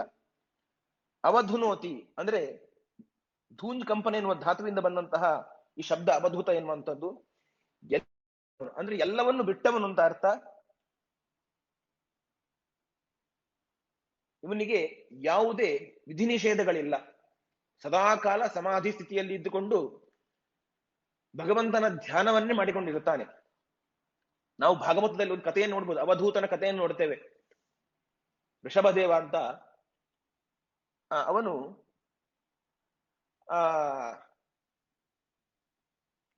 ಹೇಗಿದ್ದ ಅಂತ ಹೇಳಿದ್ರೆ, ಅವಧೂತನಾಗಿ ಹೇಗಿದ್ದ ಅಂತ ಹೇಳಿದ್ರೆ, ಒಂದು ಬಾರಿ ಒಬ್ಬ ರಾಜ ಅವನ ಯಾವುದೋ ಒಂದು ಕಾಮನೆಯಿಂದ ನರ ನರಬಲಿಯನ್ನು ಕೊಡಬೇಕು ಅಂತ ಹೊರಟಿರುತ್ತಾನೆ. ಆ ನರಬಲಿಯನ್ನು ಕೊಡುವ ವ್ಯಕ್ತಿ ಅಲ್ಲಿಂದ ಓಡಿ ಹೋಗಿರುತ್ತಾನೆ. ಅಷ್ಟೊತ್ತಿಗೆ ಅಲ್ಲೇ ಇದ್ದಂತ ಅವಧೂತನನ್ನ ಕರೆದುಕೊಂಡು ಹೋಗಿ ನರಬಲಿಯನ್ನು ಕೊಡಬೇಕು ಅಂತ ಅವನು ಕರ್ಕೊಂಡು ಹೋಗ್ತಾನೆ. ಅವನಿಗೆ ಅಲಂಕಾರವನ್ನೆಲ್ಲ ಮಾಡಿ ತನ್ನ ಕಾಳಿಯ ಮುಂದೆ ಅವನು ನಿಲ್ಲಿಸಿ ಅವನು ನರಬಲಿಗೆ ಅವನನ್ನು ಸಿದ್ಧ ಮಾಡ್ತಾನೆ. ಅಂದ್ರೆ ತಾನು ಸಾಯುವ ಸ್ಥಿತಿಯಲ್ಲಿ ಇದ್ದೇನೆ ಅಂತ ಅವನಿಗೆ ಗೊತ್ತಾದ್ರೂ ಕೂಡ ಅವನಲ್ಲಿ ಯಾವುದೇ ವಿಕಾರಗಳಾಗ್ಲಿಲ್ಲ. ಸಾಯಲಿಕ್ಕೆ ಸಿದ್ಧನಾಗಿ ನಿಂತಿದ್ದ ಅವಧೂತ. ಅಷ್ಟು ಹೊತ್ತಿಗೆ ಕಾಳಿಯೇ ಅಲ್ಲಿ ಪ್ರಕಟಳಾಗಿ ಆ ರಾಜನ ಸಂಹಾರವನ್ನು ಮಾಡ್ತಾಳೆ ಅಂತ ಅನ್ನುವ ಕಥೆಯನ್ನು ನಾವು ನೋಡುತ್ತೇವೆ ಈ ಅವಧೂತನ ಕಥೆಯಲ್ಲಿ. ಅಂದ್ರೆ ಆ ರೀತಿಯ ಚರ್ಯದ ಅವಧೂತನದ್ದು. ಯಾವುದೇ ವಿಕಾರಗಳಿಗೆ ಮನಸ್ಸು ಕಾರಣ ಆಗುವುದಿಲ್ಲ. ಸದಾಕಾಲ ಭಗವಂತನ ಚಿಂತನೆಯಲ್ಲಿಯೇ ಅದು ನಿರತವಾಗಿರುತ್ತದೆ. ಹೀಗೆ ಈ ಸನ್ಯಾಸಿಗಳು ಸಂತರ ಅನ್ನುವುದು ಅನೇಕ ವಿಧವಾಗಿ ನಮಗೆ ಕಾಣ್ತದೆ. ಇಂತಹ ಸನ್ಯಾಸಿಗಳಿಂದ ಸಮಾಜಕ್ಕೆ ಏನ್ ಕೊಡುಗೆಯಾಗಿದೆ ಈ ವಿಚಾರವನ್ನು ನೋಡ್ಲಿಕ್ಕೆ ಹೋದ್ರೆ ಬಹುಶಃ ಇದಕ್ಕೆ ಅಂತ ಹೇಳಿಯೇ ನಾವೊಂದು ಪ್ರತ್ಯೇಕ ಉಪನ್ಯಾಸವನ್ನು ಮಾಡಬೇಕಾದೀತು. ಅಷ್ಟು ವಿಚಾರಗಳನ್ನು ನಾವು ನೋಡಬಹುದು. ನಾವು ಸಂಕ್ಷಿಪ್ತವಾಗಿ ನೋಡ್ಕೊಂಡು ಹೋಗುವುದಾದ್ರೆ ಈ ಹಂಪಿಯಲ್ಲಿ ಈ ಹಕ್ಕಬುಕ್ಕರು ಅವರಿಗೆ ಬೆನ್ನೆಲುಬಾಗಿ ಇದ್ದು ವಿದ್ಯಾರಣ್ಯರಿದ್ದರು. ಅವರ ವಿದ್ಯಾರಣ್ಯರ ಮಾರ್ಗದರ್ಶನದಲ್ಲಿ ಹಕ್ಕಬುಕ್ಕರು ಈ ವಿಜಯನಗರ ಸಾಮ್ರಾಜ್ಯವನ್ನು ಸ್ಥಾಪನೆ ಮಾಡಿದರು. ನಂತರದಲ್ಲಿ ಕೃಷ್ಣದೇವರಾಯನ ಕಾಲದಲ್ಲಿ ವ್ಯಾಸರಾಜರಿದ್ದರು. ಆ ವ್ಯಾಸರಾಜರು ವಿಶ್ವಪಾವನ ಗುರುಕುಲ ಅಂತ ಸ್ಥಾಪನೆ ಮಾಡಿದ್ರು. ಆ ಗುರುಕುಲದಲ್ಲಿ 300 ಜನ ಸಂತರಿದ್ರಂತೆ. 1000 ವಿದ್ಯಾರ್ಥಿಗಳಿಗೆ ಪಾಠ ಆಗ್ತಾ ಇತ್ತಂತೆ. ಅಷ್ಟು ಮಾತ್ರ ಅಲ್ಲ, ಈ ವ್ಯಾಸರಾಜರ ಜೀವನ ಚರಿತ್ರೆಯನ್ನು ನೋಡುವಾಗ ಒಂದು ಪ್ರದೇಶದಲ್ಲಿ ಅಲ್ಲಿ ದನ ಕರುಗಳಿಗೆ ಅಲ್ಲಿ ನೀರು ಇರಲಿಲ್ಲ, ನೀರಿನ ಅಭಾವ ಇತ್ತು, ಕೃಷಿಗೆ ನೀರಿನ ಅಭಾವ ಇತ್ತು. ಎಲ್ಲ ಜನಗಳು ಬಂದು ಪ್ರಾರ್ಥನೆ ಮಾಡಿದ್ರಂತೆ. ಆವಾಗ ಆ ಎಲ್ಲ ಜನಗಳಿಗೋಸ್ಕರ ಒಂದು ದೊಡ್ಡ ನೀರಿನ ಆಗರವನ್ನೇ ವ್ಯಾಸ ಸಮುದ್ರ ಅಂತ ಇವತ್ತಿಗೂ ನಾವು ನೋಡಬಹುದು. ವ್ಯಾಸರಾಜ ನಿರ್ಮಾಣ ಮಾಡಿದಂತಹ ಒಂದು ಜಲಾಶಯ ಇವತ್ತಿಗೂ ಇದೆ. ನಾವು ವ್ಯಾಸರಾಜರ ಜೀವನ ಚರಿತ್ರೆಯನ್ನು ನೋಡಿದ್ರೆ ಸಮಾಜಮುಖಿಯಾಗಿ ಬಹಳ ಕೆಲಸವನ್ನು ಮಾಡಿದ್ದಾರೆ. ಅನೇಕ ಜನಗಳಿಗೆ ಅವ್ರಿಗೂ ಅಗ್ರಹಾರಗಳನ್ನು ಕಟ್ಟಿಸಿಕೊಟ್ಟಿದ್ದಾರೆ. ತಟಾಕಗಳನ್ನ, ಬಾವಿಗಳನ್ನೆಲ್ಲ ಮಾಡಿಕೊಟ್ಟಿದ್ದ ಆ ಎಲ್ಲ ಇತಿಹಾಸವನ್ನು ನಾವು ನೋಡಬಹುದು. ಮಾತ್ರ ಅಲ್ಲದೇನೆ ವಿಜಯನಗರದ ಕೃಷ್ಣದೇವರಾಯನಿಗೆ ಕುಹಿಯೋಗ ಬಂದಾಗ ರಾಜ್ಯ ನಷ್ಟ ಆಗುವಂತಹ ಯೋಗ ಅದು, ಪ್ರಾಣಹಾನಿಯಾಗುವಂತಹ ಯೋಗ ಅದು, ಆ ಕುಹಿಯೋಗ. ಈ ಕುಹಿಯೋಗವನ್ನು ಹೇಗೆ ಪರಿಹರಿಸಿಕೊಳ್ಬೇಕು ಅಂತ ಕೇಳಿದಾಗ ಆ ಸಂದರ್ಭದಲ್ಲಿ ಆ ಪೀಠದಲ್ಲಿ ವ್ಯಾಸರಾಜರೇ ಕೂತು ಆ ಎಲ್ಲ ಕುಹಿಯೋಗವನ್ನ ಪರಿಹಾರ ಮಾಡಿಕೊಟ್ಟಿದ್ದಾರೆ. ರಾಜ್ಯವನ್ನ ಉಳಿಸಿಕೊಟ್ಟಿದ್ದಾರೆ, ರಾಜ್ಯಕ್ಕೆ ಕ್ಷೇಮವನ್ನು ತಂದುಕೊಟ್ಟಿದ್ದಾರೆ. ಇನ್ನು ವಾದಿರಾಜರ ಜೀವನ ಚರಿತ್ರೆಯನ್ನು ನೋಡುವಾಗಲೂ ಕೂಡ ವಿಜಯನಗರದ ಅಚ್ಯುತ ದೇವರಾಯನ ಕಾಲ ಅವನಿಗೆ ಆ ರಾಜ್ಯಕ್ಕೆ ಬಹಳ ಸಂಕಷ್ಟ ಬಂದಿತ್ತು. ಆರ್ಥಿಕವಾಗಿ ಸಂಕಷ್ಟ ಬಂದಾಗ ಬಂದು ಪ್ರಾರ್ಥನೆ ಮಾಡ್ತಾನೆ ವಾದಿರಾಜರಲ್ಲಿ.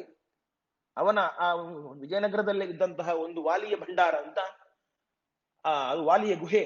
ಆ ಗುಹೆಯಲ್ಲಿ ವಾಲಿಯ ಭಂಡಾರ ಇತ್ತು, ಅಲ್ಲಿ ಧನ ಕನಕಗಳೆಲ್ಲ ಇತ್ತು. ಆ ನಿಧಿಯನ್ನೆಲ್ಲ ತೆಗೆದುಕೊಟ್ಟು ರಾಜ್ಯಕ್ಕೆ ಸಂಪತ್ತನ್ನ ತೆಗೆದುಕೊಡ್ತಾರೆ. ರಾಜ್ಯಕ್ಕೆ ಬಂದಂತಹ ಆರ್ಥಿಕ ಸಂಕಷ್ಟವನ್ನ ವಾದಿರಾಜರು ಪರಿಹಾರ ಮಾಡಿಕೊಟ್ಟಂತಹ ಇತಿಹಾಸವನ್ನು ನಾವು ಕಾಣಬಹುದು.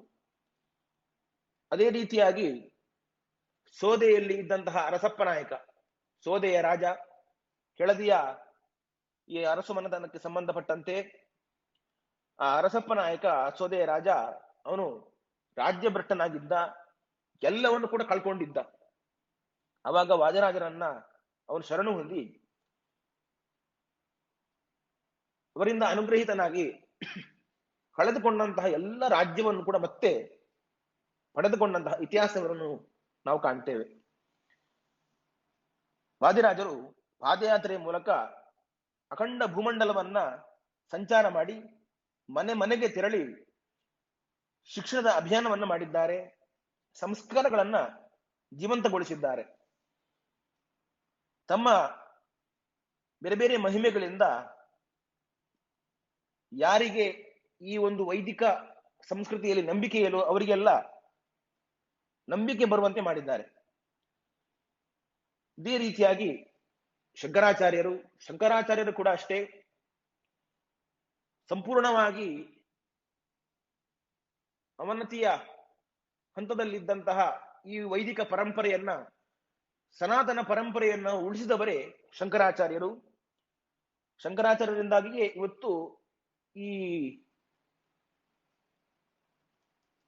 ವೇದಗಳ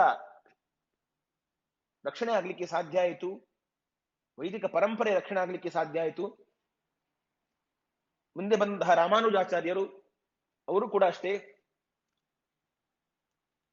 ಆ ಕಾಲದಲ್ಲಿದ್ದಂತಹ ಮತಾಂತರದ ಪಿಡುಗನ್ನ ಪರಿಹಾರ ಮಾಡಿ ಎಲ್ಲರಿಗೂ ಕೂಡ ವೈಷ್ಣವ ದೀಕ್ಷೆಯನ್ನು ಕೊಟ್ಟು ಈ ಎಲ್ಲರೂ ಕೂಡ ಸನಾತನ ಸಂಸ್ಕೃತಿಯ ಅಡಿಯಲ್ಲಿ ಇರುವಂತೆ ಮಾಡಿದರು.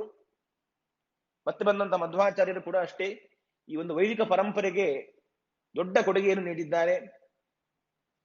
ವೇದಗಳಿಗೆ ಅರ್ಥವನ್ನ ಬರೆದು, ಭಾಷ್ಯವನ್ನ ಬರೆದು, ವೇದಗಳ ನಿಜವಾದ ಆಂತರ್ಯವನ್ನ ಪ್ರಪಂಚಕ್ಕೆ ತೋರಿಸಿಕೊಟ್ಟಿದ್ದಾರೆ. ಹೀಗೆ ಅನೇಕ ಸಂತರು ಈ ಸಮಾಜದಲ್ಲಿ ಇದ್ದುಕೊಂಡು ಸಮಾಜವನ್ನು ತಿದ್ದಿ ಸಮಾಜದ ರಕ್ಷಣೆಯನ್ನು ಮಾಡಿದ್ದಾರೆ. ನಾವು ಶಿವಾಜಿಯ ಕಥೆಯನ್ನ ಕೇಳ್ತೇವೆ. ಶಿವಾಜಿ ಇಡೀ ಹಿಂದೂ ಸಾಮ್ರಾಜ್ಯದ ರಕ್ಷಕನಾಗಿದ್ದ ಅಂತ. ಈ ಶಿವಾಜಿಯ ಸಾಮರ್ಥ್ಯದ ಹಿಂದೆ ಇದ್ದಂತಹ ಶಕ್ತಿ ಅದು ಸಮರ್ಥ ರಾಮದಾಸರು. ಸಮರ್ಥ ರಾಮದಾಸರು ಆವಾಗ ಪ್ರತಿ ಊರೂರುಗಳಲ್ಲಿ ರಾಮನ ಮಂದಿರವನ್ನು ನಿರ್ಮಾಣ ಮಾಡಿದ್ದಾರೆ, ಆಂಜನೇಯನ ಗುಡಿಗಳ ನಿರ್ಮಾಣ ಮಾಡಿದ್ದಾರೆ. ಎಲ್ಲ ಹುಡುಗರ ಗುಂಪನ್ನು ಸೇರಿಸಿ ರಾಮನಾಮದ ಶಕ್ತಿಯನ್ನು ಅವರು ತುಂಬಿಸಿದ್ದಾರೆ. ಯುವಕರಿಗೆಲ್ಲ ನೀವೇ ವೀರರಾಗಿ ಬದುಕಬೇಕು ಅಂತ ಹೇಳಿ ಕೆಚ್ಚನ್ನು ತುಂಬಿಸಿದವರು ಸಮರ್ಥ ರಾಮದಾಸರು. ಎಲ್ಲ ಅತ್ಯಾಚಾರ ಅನಾಚಾರಗಳನ್ನ ಈ ರೀತಿಯ ತಮ್ಮ ವಿಶೇಷವಾದ ಕರ್ತೃತ್ವ ಶಕ್ತಿಯಿಂದ ನಿಗ್ರಹವನ್ನು ಮಾಡಿದ್ದಾರೆ ಸಮರ್ಥ ರಾಮದಾಸರು. ಶಿವಾಜಿ ಒಂದು ಹಂತದಲ್ಲಿ ರಾಜ್ಯವೇ ಬೇಡ ಅಂತ ಕುಳಿತಿದ್ದಾಗ ಸಮರ್ಥ ರಾಮದಾಸರು ಅದನ್ನ ಪಡೆದು ಆ ರಾಜ್ಯವನ್ನು ನಡೆಸಿದ ಆ ಕಥೆಯನ್ನು ಕೂಡ ನಾವು ಕೇಳಬಹುದು. ಮುಂದೆ ಮತ್ತೆ ಆ ರಾಜ್ಯವನ್ನ ನೀನೇ ನಡೆಸು ಅಂತ ಹೇಳಿ ಮತ್ತೆ ಶಿವಾಜಿಗೆ ಅದನ್ನು ಒಪ್ಪಿಸಿದ್ದಾರೆ. ಹೀಗೆ ಶಿವಾಜಿಯ ಹಿಂದೆ ಶಕ್ತಿಯಾಗಿ ಒಬ್ಬ ವ್ಯಕ್ತಿ ಅದು ಸಮರ್ಥ ರಾಮದಾಸರು ಇದ್ರು. ಇನ್ನು ಇತ್ತೀಚೆಗಿನ ಸಂತರೊಬ್ಬರ ಹೆಸರನ್ನು ಹೇಳಲೇಬೇಕು ನಾನು. ಸ್ವಾಮಿ ವಿವೇಕಾನಂದರು. ಸ್ವಾಮಿ ವಿವೇಕಾನಂದರು ಆಧುನಿಕ ಸನ್ಯಾಸಿಗಳು, ಆಧುನಿಕ ಭಾರತದ ಮೇಲೆ ವಿಶೇಷ ಪ್ರಭಾವವನ್ನು ಬೀರಿದ್ದಾರೆ. ಪ್ರಪಂಚದ ಮೂಲೆ ಮೂಲೆಗಳಲ್ಲಿ ವಿವೇಕಾನಂದರ ಬಗ್ಗೆ ತಿಳಿದವರಿದ್ದಾರೆ, ಅವರ ಆ ವಿಚಾರಗಳ ಬಗ್ಗೆ ಅರಿತವರಿದ್ದಾರೆ. ಅವರಿಂದ ಇಂದಿನ ತರುಣರ ಮೇಲೆ ಆದ ಪ್ರಭಾವ ಅಸಾಮಾನ್ಯವಾದದ್ದು.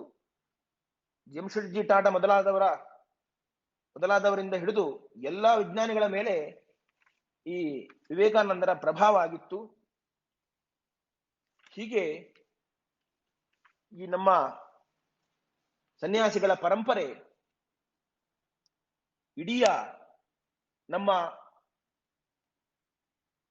ಭರತ ಭೂಮಿಯ ಮೇಲೆ ವಿಶೇಷವಾದಂತಹ ಒಂದು ಅನುಗ್ರಹವನ್ನ ಮಾಡಿದೆ. ಇವತ್ತು ನಮ್ಮ ಭಾರತ ಭೂಮಿ, ಭಾರತ ದೇಶ ಇಷ್ಟು ಇದು ಕ್ಷೇಮವಾಗಿರಲಿಕ್ಕೆ ಕಾರಣ ಇದು ಸಂತರಿಂದ ಪೋಷಿತವಾದಂತಹ ನಾಡಾದ್ದರಿಂದ. ಈ ಹಿಂದೂ ಧರ್ಮ, ಈ ಒಂದು ಸನಾತನ ಧರ್ಮ, ಈ ಒಂದು ವೈದಿಕ ಧರ್ಮ ಈ ಎಂದಿಗೂ ಕೂಡ ಇನ್ನೊಬ್ಬರಿಗೆ ಕೇಡನ್ನು ಬಯಸಲಿಲ್ಲ, ಇನ್ನೊಬ್ಬರಿಗೆ ಹಿಂಸೆ ಮಾಡಿ ಬದುಕು ಅಂತ ನಮಗೆ ಹೇಳಿಕೊಡ್ಲಿಲ್ಲ. ಪ್ರತಿನಿತ್ಯವೂ ಕೂಡ ದೇವರ ಮುಂದೆ ಪ್ರಾರ್ಥನೆ ಮಾಡುವುದು ಸರ್ವೇ ಜನಾ ಸುಖಿನೋ ಭವಂತು ಅನ್ನುವ ಒಂದು ವಿಶಾಲವಾದ ಮನೋಭಾವದ ಪ್ರಾರ್ಥನೆ. ನನಗೂ ಒಳ್ಳೆಯದಾಗಲಿ, ನನ್ನ ಜೊತೆಗೆ ಎಲ್ಲರಿಗೂ ಕ್ಷೇಮವಾಗಲಿ ಅನ್ನುವುದೇ ಈ ನಮ್ಮ ಸನಾತನ ಪರಂಪರೆಯ ಪ್ರಾರ್ಥನೆ. ಈ ಪ್ರಾರ್ಥನೆಯನ್ನು ತಿಳಿಸಿಕೊಟ್ಟದ್ದೇ ಈ ನಮ್ಮ ಸಂತ ಪರಂಪರೆ. ಇವತ್ತು ಈ ಪರಂಪರೆ ಇಲ್ಲದೆ ಇರುವಂತಹ ದೇಶ ನಮ್ಮ ನೆರೆಯ ಅಫ್ಘಾನಿಸ್ತಾನವನ್ನು ನಾವು ನೋಡಬಹುದು. ಅಲ್ಲಿ ಯಾವುದೇ ಸಂತರಿಲ್ಲ. ಸಂತರೇ ಇರದೇ ಇರುವಂತಹ ಪ್ರದೇಶ ಇವತ್ತು ಎಂತಹ ದುಸ್ಥಿತಿಗೆ ಬಂದಿದೆ ಅನ್ನುವುದನ್ನ ನಾವೆಲ್ಲ ಇವತ್ತು ಮನಗಾಣಬೇಕು.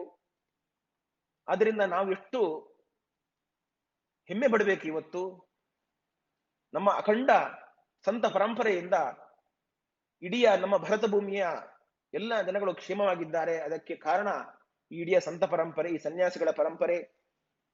ಈ ಎಲ್ಲ ಸನ್ಯಾಸಿಗಳ ತ್ಯಾಗದಿಂದ ಈ ಎಲ್ಲ ಇಡೀ ಮನುಕುಲ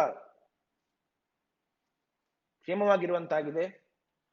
ಅಂತಹ ಸನ್ಯಾಸಿಗಳ ಜೀವನದ ಬಗ್ಗೆ, ಸನ್ಯಾಸ ಧರ್ಮದ ಬಗ್ಗೆ ಆಳ ಹಾಗೂ ವಿಸ್ತಾರ ಅನ್ನೋ ವಿಷಯದ ಬಗ್ಗೆ ಕಿಂಚಿತ್ ವಿಚಾರವನ್ನ ನಾವಿಲ್ಲಿ ಮಾಡಿದ್ದೇವೆ. ಸನ್ಯಾಸ ಧರ್ಮದ ಆಳ ಅಂತ ಹೇಳಿದ್ರೆ ಅದು ಸಮುದ್ರದ ಹಾಗೆ, ಅದರ ವಿಸ್ತಾರವು ಕೂಡ ಸಮುದ್ರದ ಹಾಗೆ. ಅದರ ಆಳವನ್ನು ಮುಟ್ಲಿಕ್ಕೆ ಆಗುವುದಿಲ್ಲ. ಆ ಹಂತಕ್ಕೆ ತಲುಪುವುದು ಬಹಳ ಕಷ್ಟದ ಕೆಲಸ. ಅದನ್ನ ಅನುಭವಿಸಿಕೊಂಡು ನಾವು ಮಾತನಾಡಬೇಕು. ಅಂತಹ ಅನುಭವ ನಮಗೆ ಸಿಗಲಿ, ಮುಂದಿನ ದಿನಗಳಲ್ಲಿ ಇದನ್ನು ಆಶಿಸಿ. ಇಷ್ಟು ಹೊತ್ತು ನಮ್ಮ ಮಾತಿಗೆ ಕಿವಿಯಾದಂತಹ ಎಲ್ಲ ಶ್ರೋತೃಗಳಿಗೂ ಕೂಡ ದೇವರಲ್ಲಿ ಶ್ರೇಯಸ್ಸನ್ನು ಪ್ರಾರ್ಥಿಸಿ, ಈ ಒಂದು ವಿಷಯದ ಬಗ್ಗೆ ಎರಡು ಮಾತನಾಡಲಿಕ್ಕೆ ಅವಕಾಶ ಮಾಡಿಕೊಟ್ಟಂತಹ ಭಾರತ ದರ್ಶನ ಕ್ಲಬ್ನ ಎಲ್ಲ ಸದಸ್ಯರಿಗೂ ಕೂಡ ಅಭಿನಂದನೆಯನ್ನು ಸಲ್ಲಿಸ್ತಾ ನಮ್ಮ ಮಾತನ್ನ ಮುಗಿಸ್ತಾ ಇದ್ದೇವೆ. ಶ್ರೀಕೃಷ್ಣಾರ್ಪಣಮಸ್ತು.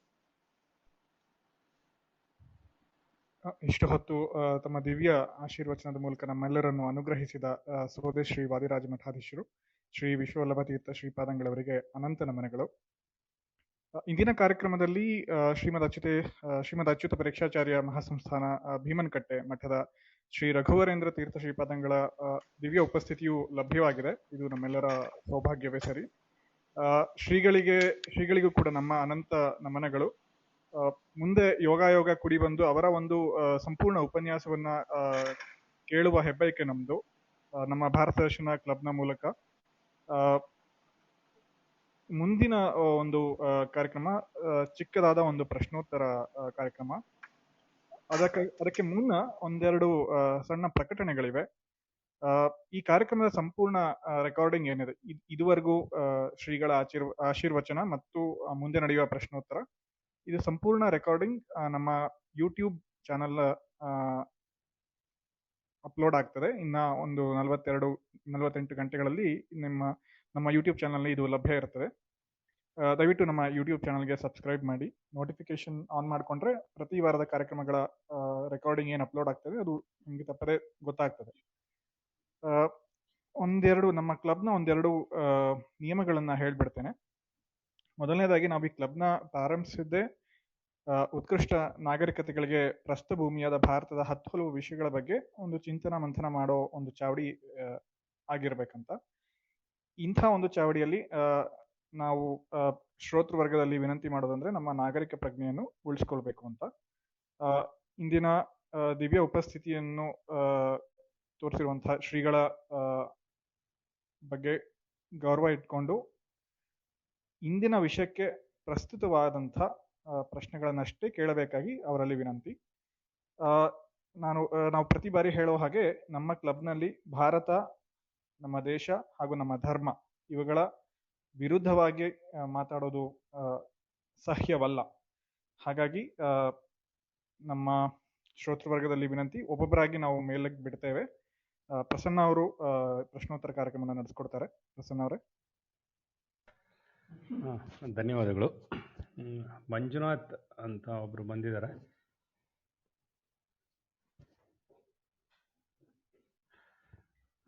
ಮಂಜುನಾಥ್ ಅವರೇ, ನಿಮ್ಗೆ ಅವಕಾಶ ಕೊಟ್ಟಿದ್ದೀನಿ. ಬೇರೆ ಯಾರಿಗಾದ್ರೂ ಪ್ರಶ್ನೆ ಇದ್ರೆ ದಯವಿಟ್ಟು ನಿಮ್ಮ ಹ್ಯಾಂಡ್ ರೈಸ್ ಮಾಡಿ. ನಮಸ್ಕಾರ ರೀ ಎಲ್ಲರಿಗೂ. ನಿಮ್ಮ ಪ್ರಶ್ನೆಯನ್ನು ನೇರವಾಗಿ ಕೇಳಿ. ಈಗ ಸಂತ ಪರಂಪರೆ ಈ ರೀತಿ ಎಲ್ಲ ಇದೆ, ಅದು ನನಗೂ ಬಹಳ ಅದ್ರ ಬಗ್ಗೆ ಭಕ್ತಿ ಶ್ರದ್ಧೆ ಎಲ್ಲ ಇದಾರೆ. ಆದ್ರೆ ಈಗಿನ ಕೆಲವು ಸನ್ಯಾಸಿಗಳು ನಮ್ಮ ಸಂಸ್ಕೃತಿ ಮತ್ತು ಧರ್ಮ ಈ ವಿಷಯನ ಬಿಟ್ಟು ಬೇರೆ ಕಡೆ ಅವ್ರದ್ದು ಲಕ್ಷ್ಯ ಬಾಳ ಇದೆ ಅಂತೇಳಿ ನನ್ಗನ್ಸುತ್ತೆ ರೀ. ಅದಕ್ಕೆ ಅವ್ರಿಗೆ ಸಾಮಾನ್ಯ ಜನರಿಂದ ಅವ್ರಿಗೆ ಏನೂ ಹೇಳೋದಿಕ್ಕೆ, ಅವ್ರಿಗೆ ಸಲಹೆ ಕೊಡೋದಕ್ಕೆ ಸಾಧ್ಯ.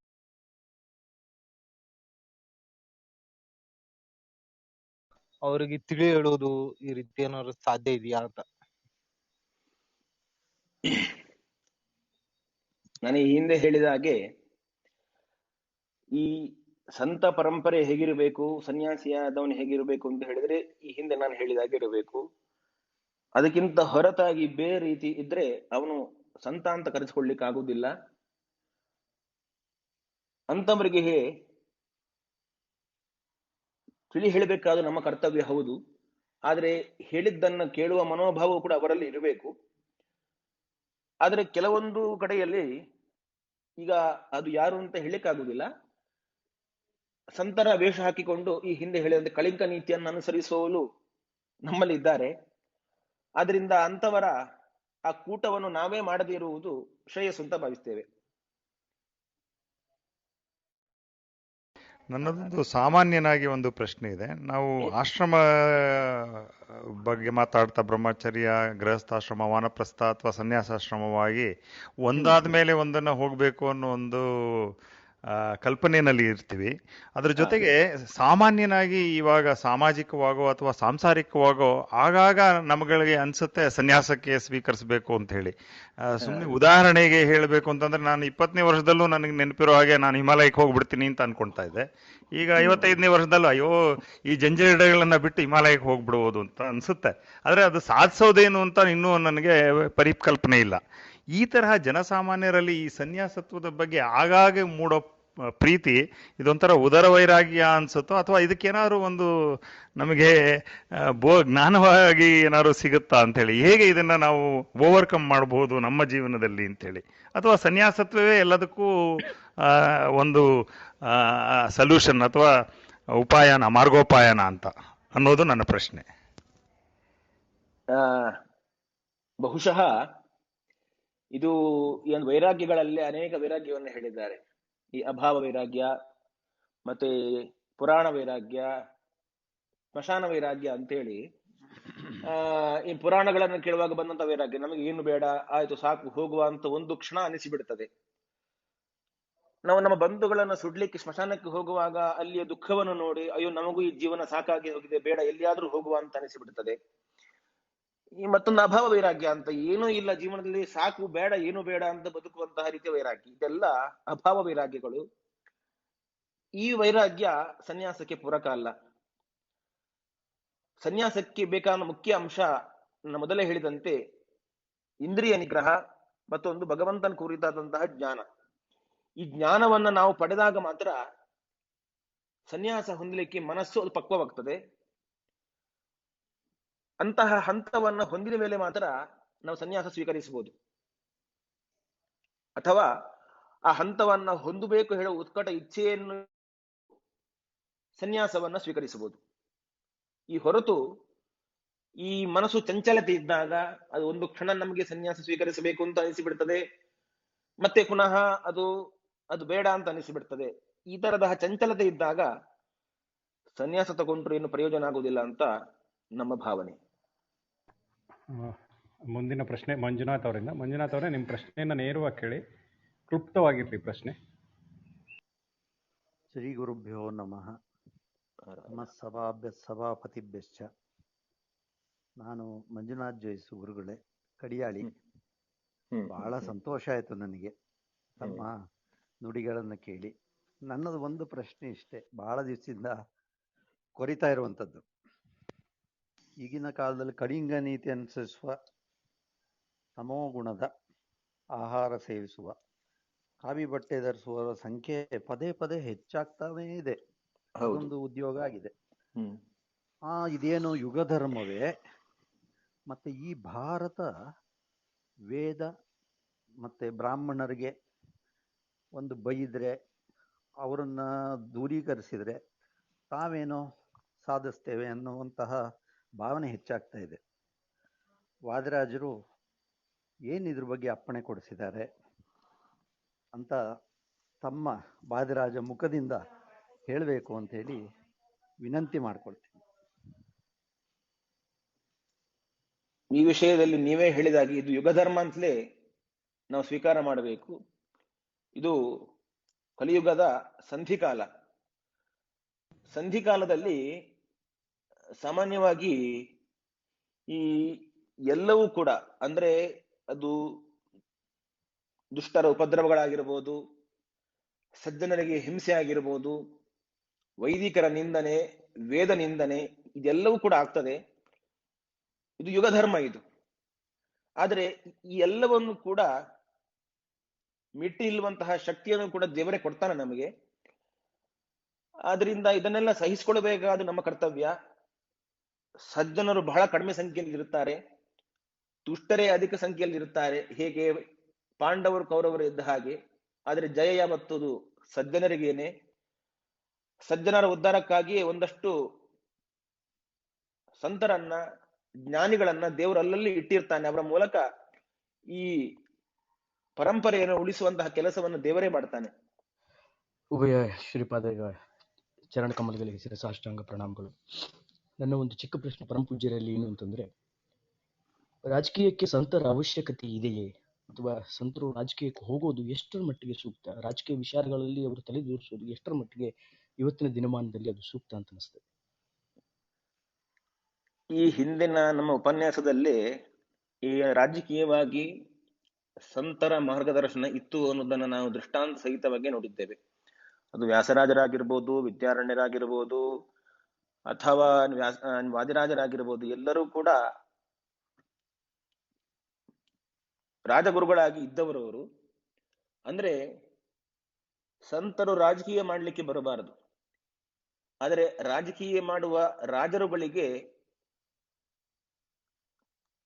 ಧರ್ಮ ಬೋಧನೆಯನ್ನು ಮಾಡುವಂತಹ ಮಾರ್ಗದರ್ಶಕರಾಗಿರಬೇಕು. ಯಾವುದು ಧರ್ಮದ ಮಾರ್ಗ, ಯಾವುದು ಅಧರ್ಮದ ಮಾರ್ಗ, ಸಜ್ಜನರಿಗೆ ಯಾವುದು ಹಿತ ಅನ್ನುವಂತಹ ಸೂಚನೆಗಳನ್ನ, ಮಾರ್ಗದರ್ಶನಗಳನ್ನ ಸಂತರು ಅವಶ್ಯವಾಗಿ ಮಾಡಬೇಕು. ಈ ದೃಷ್ಟಿಯಿಂದ ರಾಜನ ಬೆನ್ನುಲುಬಾಗಿ ಇರಬೇಕಾದ್ದು ಸಂತನ ಕರ್ತವ್ಯ. ತನ್ನ ಆತ್ಮ ಸಾಧನೆಯ ಜೊತೆಗೆ ಇಡೀ ಜಗತ್ತಿನ ಹಿತವನ್ನು ಕೂಡ ಬಯಸುವುದು ಸಂತನ ಕರ್ತವ್ಯ ಆಗಿದೆ. ಮಂಜುನಾಥ್ ಅವರ ಶ್ರೀಪಾದರಿಗೆ ನಮೋ ನಮಃ. ಈ ವಿಷ್ಣು ತೀರ್ಥರ ಸನ್ಯಾಸ ಪದ್ಧತಿಯ ಬಗ್ಗೆ ಏನಾದ್ರು ಅಂದ್ರೆ ಅದರಲ್ಲಿ ಬರುವಂತ ಎಕ್ಸ್ಕ್ಲೂಸಿವ್ ಮಾಹಿತಿಗಳು ಸನ್ಯಾಸದ ಬಗ್ಗೆ. ಈ ವಿಷ್ಣು ತೀರ್ಥೀಯ ಸನ್ಯಾಸ ಪದ್ಧತಿಯಲ್ಲಿ ತುಂಬಾ ಗಂಭೀರವಾದ ವಿಚಾರಗಳು ಬರ್ತದೆ. ಅಂದ್ರೆ ಸನ್ಯಾಸಿಯಾದವನ ಉಪಾಸನೆಯ ಬಗ್ಗೆ, ಪ್ರಣವ ಮಂತ್ರದ ಆಂತರ್ಯದ ಬಗ್ಗೆ, ಅಲ್ಲಿ ಅನಿರುದ್ಧ ರೂಪದ ಬಗ್ಗೆ, ವಾಸುದೇವ ರೂಪಗಳ ಬಗ್ಗೆ ಚಿಂತನೆ, ಮತ್ತೆ ಸನ್ಯಾಸವನ್ನು ಯಾವ ರೀತಿಯ ಗ್ರಹಣ ಮಾಡಬೇಕು, ಪ್ರೇಷೋಚ್ಚಾರಣೆ ಅಂದ್ರೆ ಏನು, ಈ ರೀತಿಯಾಗಿ ಸನ್ಯಾಸಕ್ಕೆ ಸಂಬಂಧಪಟ್ಟಂತೆ ಅದೇ ರೀತಿಯಾಗಿ ಒಂದಷ್ಟು ದೇವಪೂಜಾ ವಿಧಾನಗಳ ಬಗ್ಗೆ, ಸಜ್ಜನರ ಅನುಷ್ಠಾನಗಳ ಬಗ್ಗೆ ತುಂಬಾ ಒಂದು ವಿಸ್ತೃತವಾದ ವಿಚಾರ ಇದೆ. ಬಹುಶಃ ಈ ವೇದಿಕೆ ಅದಕ್ಕೆ ಸೂಕ್ತ ಅಲ್ಲ ಅಂತ ಭಾವಿಸಿ ಅದರ ಬಗ್ಗೆ ಹೆಚ್ಚಿನ ಅಂಶವನ್ನು ಮುಟ್ಲಿಕ್ಕೆ ಹೋಗ್ಲಿಲ್ಲ. ಗುರುಗಳಿಗೆ ನಮಸ್ಕಾರಗಳು.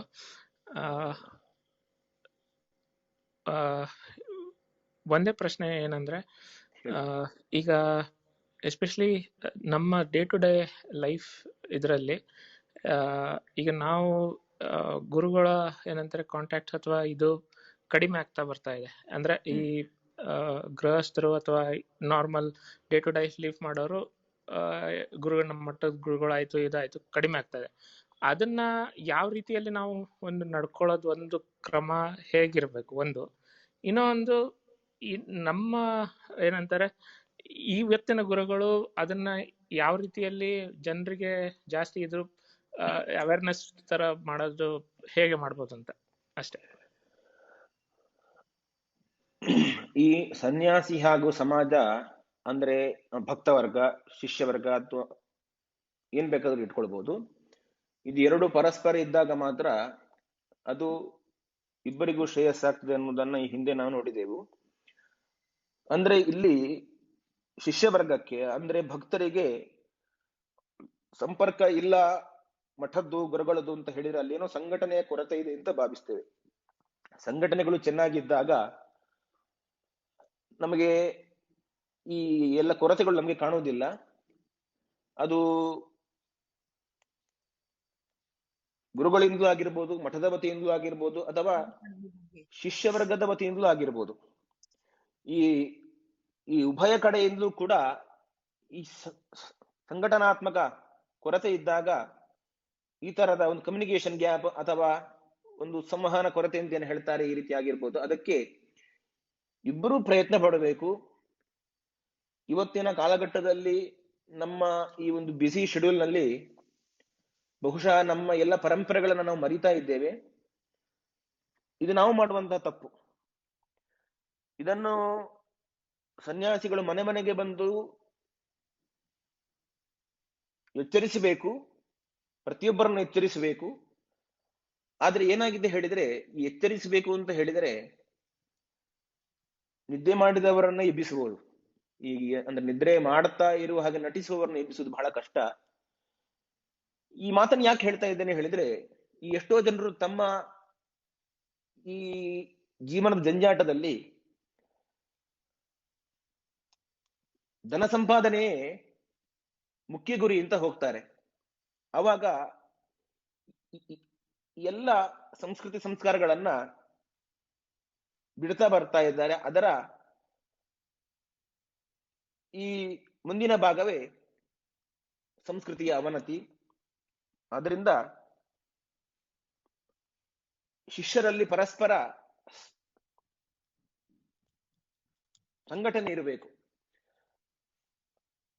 ನಾವು ವರ್ಷಕ್ಕೊಂದು ಬಾರಿಯೋ ಅಥವಾ 6 ತಿಂಗಳಿಗೊಂದು ಬಾರಿಯೋ ನಮ್ಮ ಗುರುಮಠವನ್ನ ಸಂಪರ್ಕಿಸಿ ಅಲ್ಲಿ ಹೋಗಿ ಗುರುಗಳ ಅನುಗ್ರಹವನ್ನ ಪಡೆದುಕೊಂಡು ಬರುವಂತಹ ಒಂದು ಸಂಪ್ರದಾಯವನ್ನು ನಾವೇ ನಮ್ಮ ಮನೆಗಳಲ್ಲಿ ಮೊದಲು ಹಾಕಿಕೊಳ್ಬೇಕು. ಮೊದಲು ನಾವು ಮಠಗಳಿಗೆ ಹೋಗುವ ಒಂದು ಆಚಾರವನ್ನ, ಸಂಪ್ರದಾಯವನ್ನು ಇಟ್ಟುಕೊಂಡಾಗ ಈ ಒಂದು ಮಠಗಳ ಸಂಪರ್ಕ ನಮಗೆ ನಿರಂತರವಾಗಿ ಆಗ್ತದೆ, ಗುರುಗಳ ಸಂಪರ್ಕ ನಿರಂತರವಾಗಿ ಆಗ್ತದೆ. ಈ ಮೂಲಕ ಉಭಯ ಕಡೆಯಿಂದಲೂ ಕೂಡ ಈ ಕೆಲಸಗಳು ಆಗಬೇಕಾದಂತಹ ಅವಶ್ಯಕತೆ ಇದೆ. ಅದನ್ನ ಶಿಷ್ಯವರ್ಗದವರೇ ಸ್ವಲ್ಪ ಮುತುವರ್ಜಿ ವಹಿಸಿ ಇದನ್ನ ಮಾಡುವ ಅವಶ್ಯಕತೆ ಇದೆ.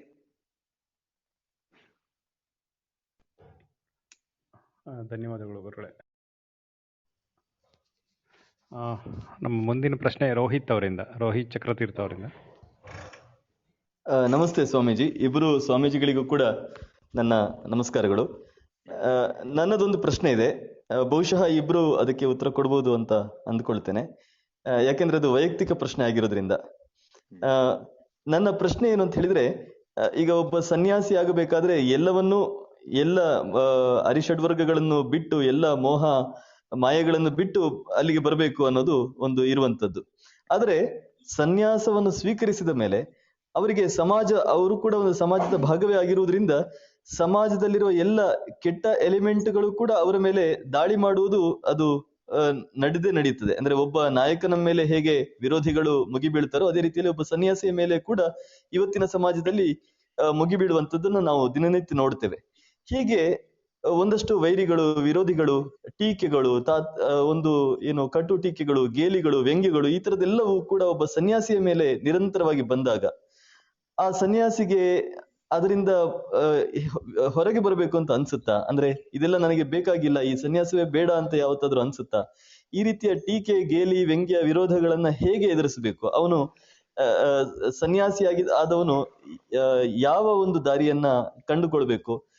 ಇದನ್ನು ಸನ್ಯಾಸಿಯ ನೆಲೆಯಿಂದಲೂ ನೀವು ಹೇಳ್ಬೋದು ಮತ್ತು ವೈಯಕ್ತಿಕ ನೆಲೆಯಿಂದಲೂ ಹೇಳ್ಬೋದು. ಅಂದ್ರೆ ಯಾವುದೇ ಸನ್ಯಾಸಿಗೆ ಇವತ್ತಿನ ಸಮಾಜದಲ್ಲಿ ಎದುರಾಗುವಂತ ಒಂದು ಬಹಳ ದೊಡ್ಡ ಸವಾಲು ಇದು ಅಂತ ನನಗನ್ಸುತ್ತೆ.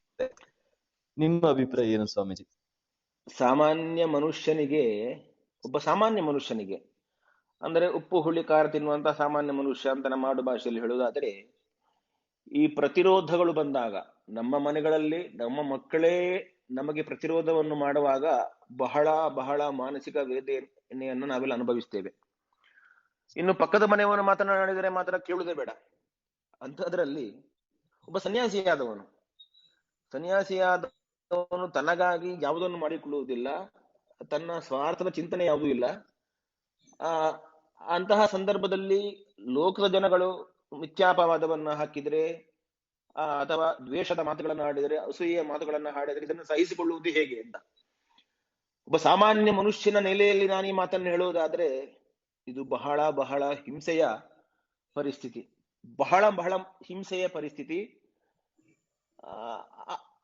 ಆದರೆ ಸನ್ಯಾಸಿಯಾದವನು ನಿರ್ಲಿಪ್ತತೆಯನ್ನ ಹೊಂದಬೇಕು ಅಂತ ಹೇಳ್ತಾರೆ. ಈ ನಿರ್ಲಿಪ್ತತೆಯ ಭಾವನೆಯನ್ನು ಹೊಂದಿದಾಗ, ಆದರೆ ಆವಾಗ ಆ ಒಂದು ಸಂದರ್ಭದಲ್ಲಿ ಇದೆಲ್ಲ ಯಾವುದೂ ನಮಗೆ ನಾಟುವುದೇ ಇಲ್ಲ. ಎಷ್ಟೇ ದ್ವೇಷವನ್ನು ಮಾಡಿದ್ರು, ಎಷ್ಟೇ ಅಸೂಯೆ ಮಾತುಗಳನ್ನಾಡಿದ್ರು, ಎಷ್ಟೇ ನಿಂದನೆಯ ಮಾತನ್ನು ಹೇಳಿದ್ರು, ಈ ಯಾವ ಮಾತುಗಳು ನಮಗೆ ಸಂಬಂಧಪಟ್ಟದಲ್ಲ ಅಂತ ಹೇಳಿ ನಾವು ನಿರ್ಲಿಪ್ತತೆಯಿಂದ ಬದುಕಬೇಕು. ಆವಾಗ ಸುಖವಾಗಿ ಇರ್ಲಿಕ್ಕೆ ಸಾಧ್ಯ. ಬಹುಶಃ ನೀವು ಹೇಳಿದ ಪ್ರಶ್ನೆ ಪ್ರಸ್ತುತ ಕಾಲಘಟ್ಟದಲ್ಲಿ ನನಗೆ ಒಳ್ಳೆಯ ಅನುಭವ ಆಗಿದೆ ಇದು. ಆದ್ರೆ ಈ ಒಂದು ನಿರ್ಲಿಪ್ತತೆ ಭಾವನೆ ಇರುವುದರಿಂದಲೇನೆ ನಾವು ಇದನ್ನೆಲ್ಲ ಮೆಟ್ಟಿ ನಿಲ್ಲಬೇಕು. ಮುಖ್ಯವಾಗಿ ನಿರ್ಲಿಪ್ತತೆಯನ್ನ ಹೊಂದಬೇಕು. ನಾವು ಈ ವಿಷಯಗಳನ್ನು ಮನಸ್ಸಿಗೆ ಹಚ್ಚಿಕೊಂಡ್ರೆ ಇದು ನಮ್ಮ ಮುಂದಿನ ಸಾಧನೆಗೆ ಬಹಳ ತೊಡಕಾಗ್ತದೆ. ಆದ್ರಿಂದ ಈ ಇನ್ನೊಬ್ಬರ ಮಾತುಗಳನ್ನ ನಮ್ಮ ಸಾಧನೆಗೆ ತೊಡಕನ್ನಾಗಿ ಮಾಡಿಕೊಳ್ಳಬಾರದು. ನಾವು ನಿರ್ಲಿಪ್ತತೆಯಿಂದ ಬದುಕುವುದೇ ಇದಕ್ಕೆ ಒಂದು ಒಳ್ಳೆಯ ಪರಿಹಾರ ಮಾರ್ಗ ಅಂತ ಭಾವಿಸ್ತೇವೆ. ಅದೇ ತಾವು ಅಂದ್ರೆ ಈ ಒಂದು ಕಾರ್ಯಕ್ರಮದಲ್ಲಿ ನಾವು ಭಾಗವಹಿಸಿ ತುಂಬಾ ಸಂತೋಷವನ್ನು ಪಟ್ವಿ. ತಮ್ಮ ಈ ಭಾರತ ದರ್ಶನ ಕ್ಲಬ್ ತುಂಬಾ ಉತ್ತಮ ಕಾರ್ಯ ಮಾಡ್ತಾ ಇದೆ. ತಾವೊಂದು ಪ್ರಶ್ನೆ ಮಾಡಿದ್ರಿ ಈಗ.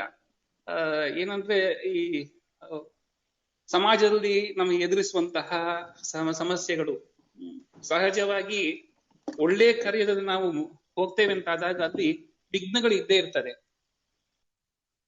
ಕೇವಲ ಸನ್ಯಾಸಿಯಾಗಿ ತನ್ನ ಆತ್ಮ ಸಾಧನೆ ಮಾಡಿಕೊಳ್ಳುದಂತಾದಾಗ ಸಮಾಜಮುಖಿ ಆಗುವ ಅವಶ್ಯಕತೆ ಇರುವುದಿಲ್ಲ.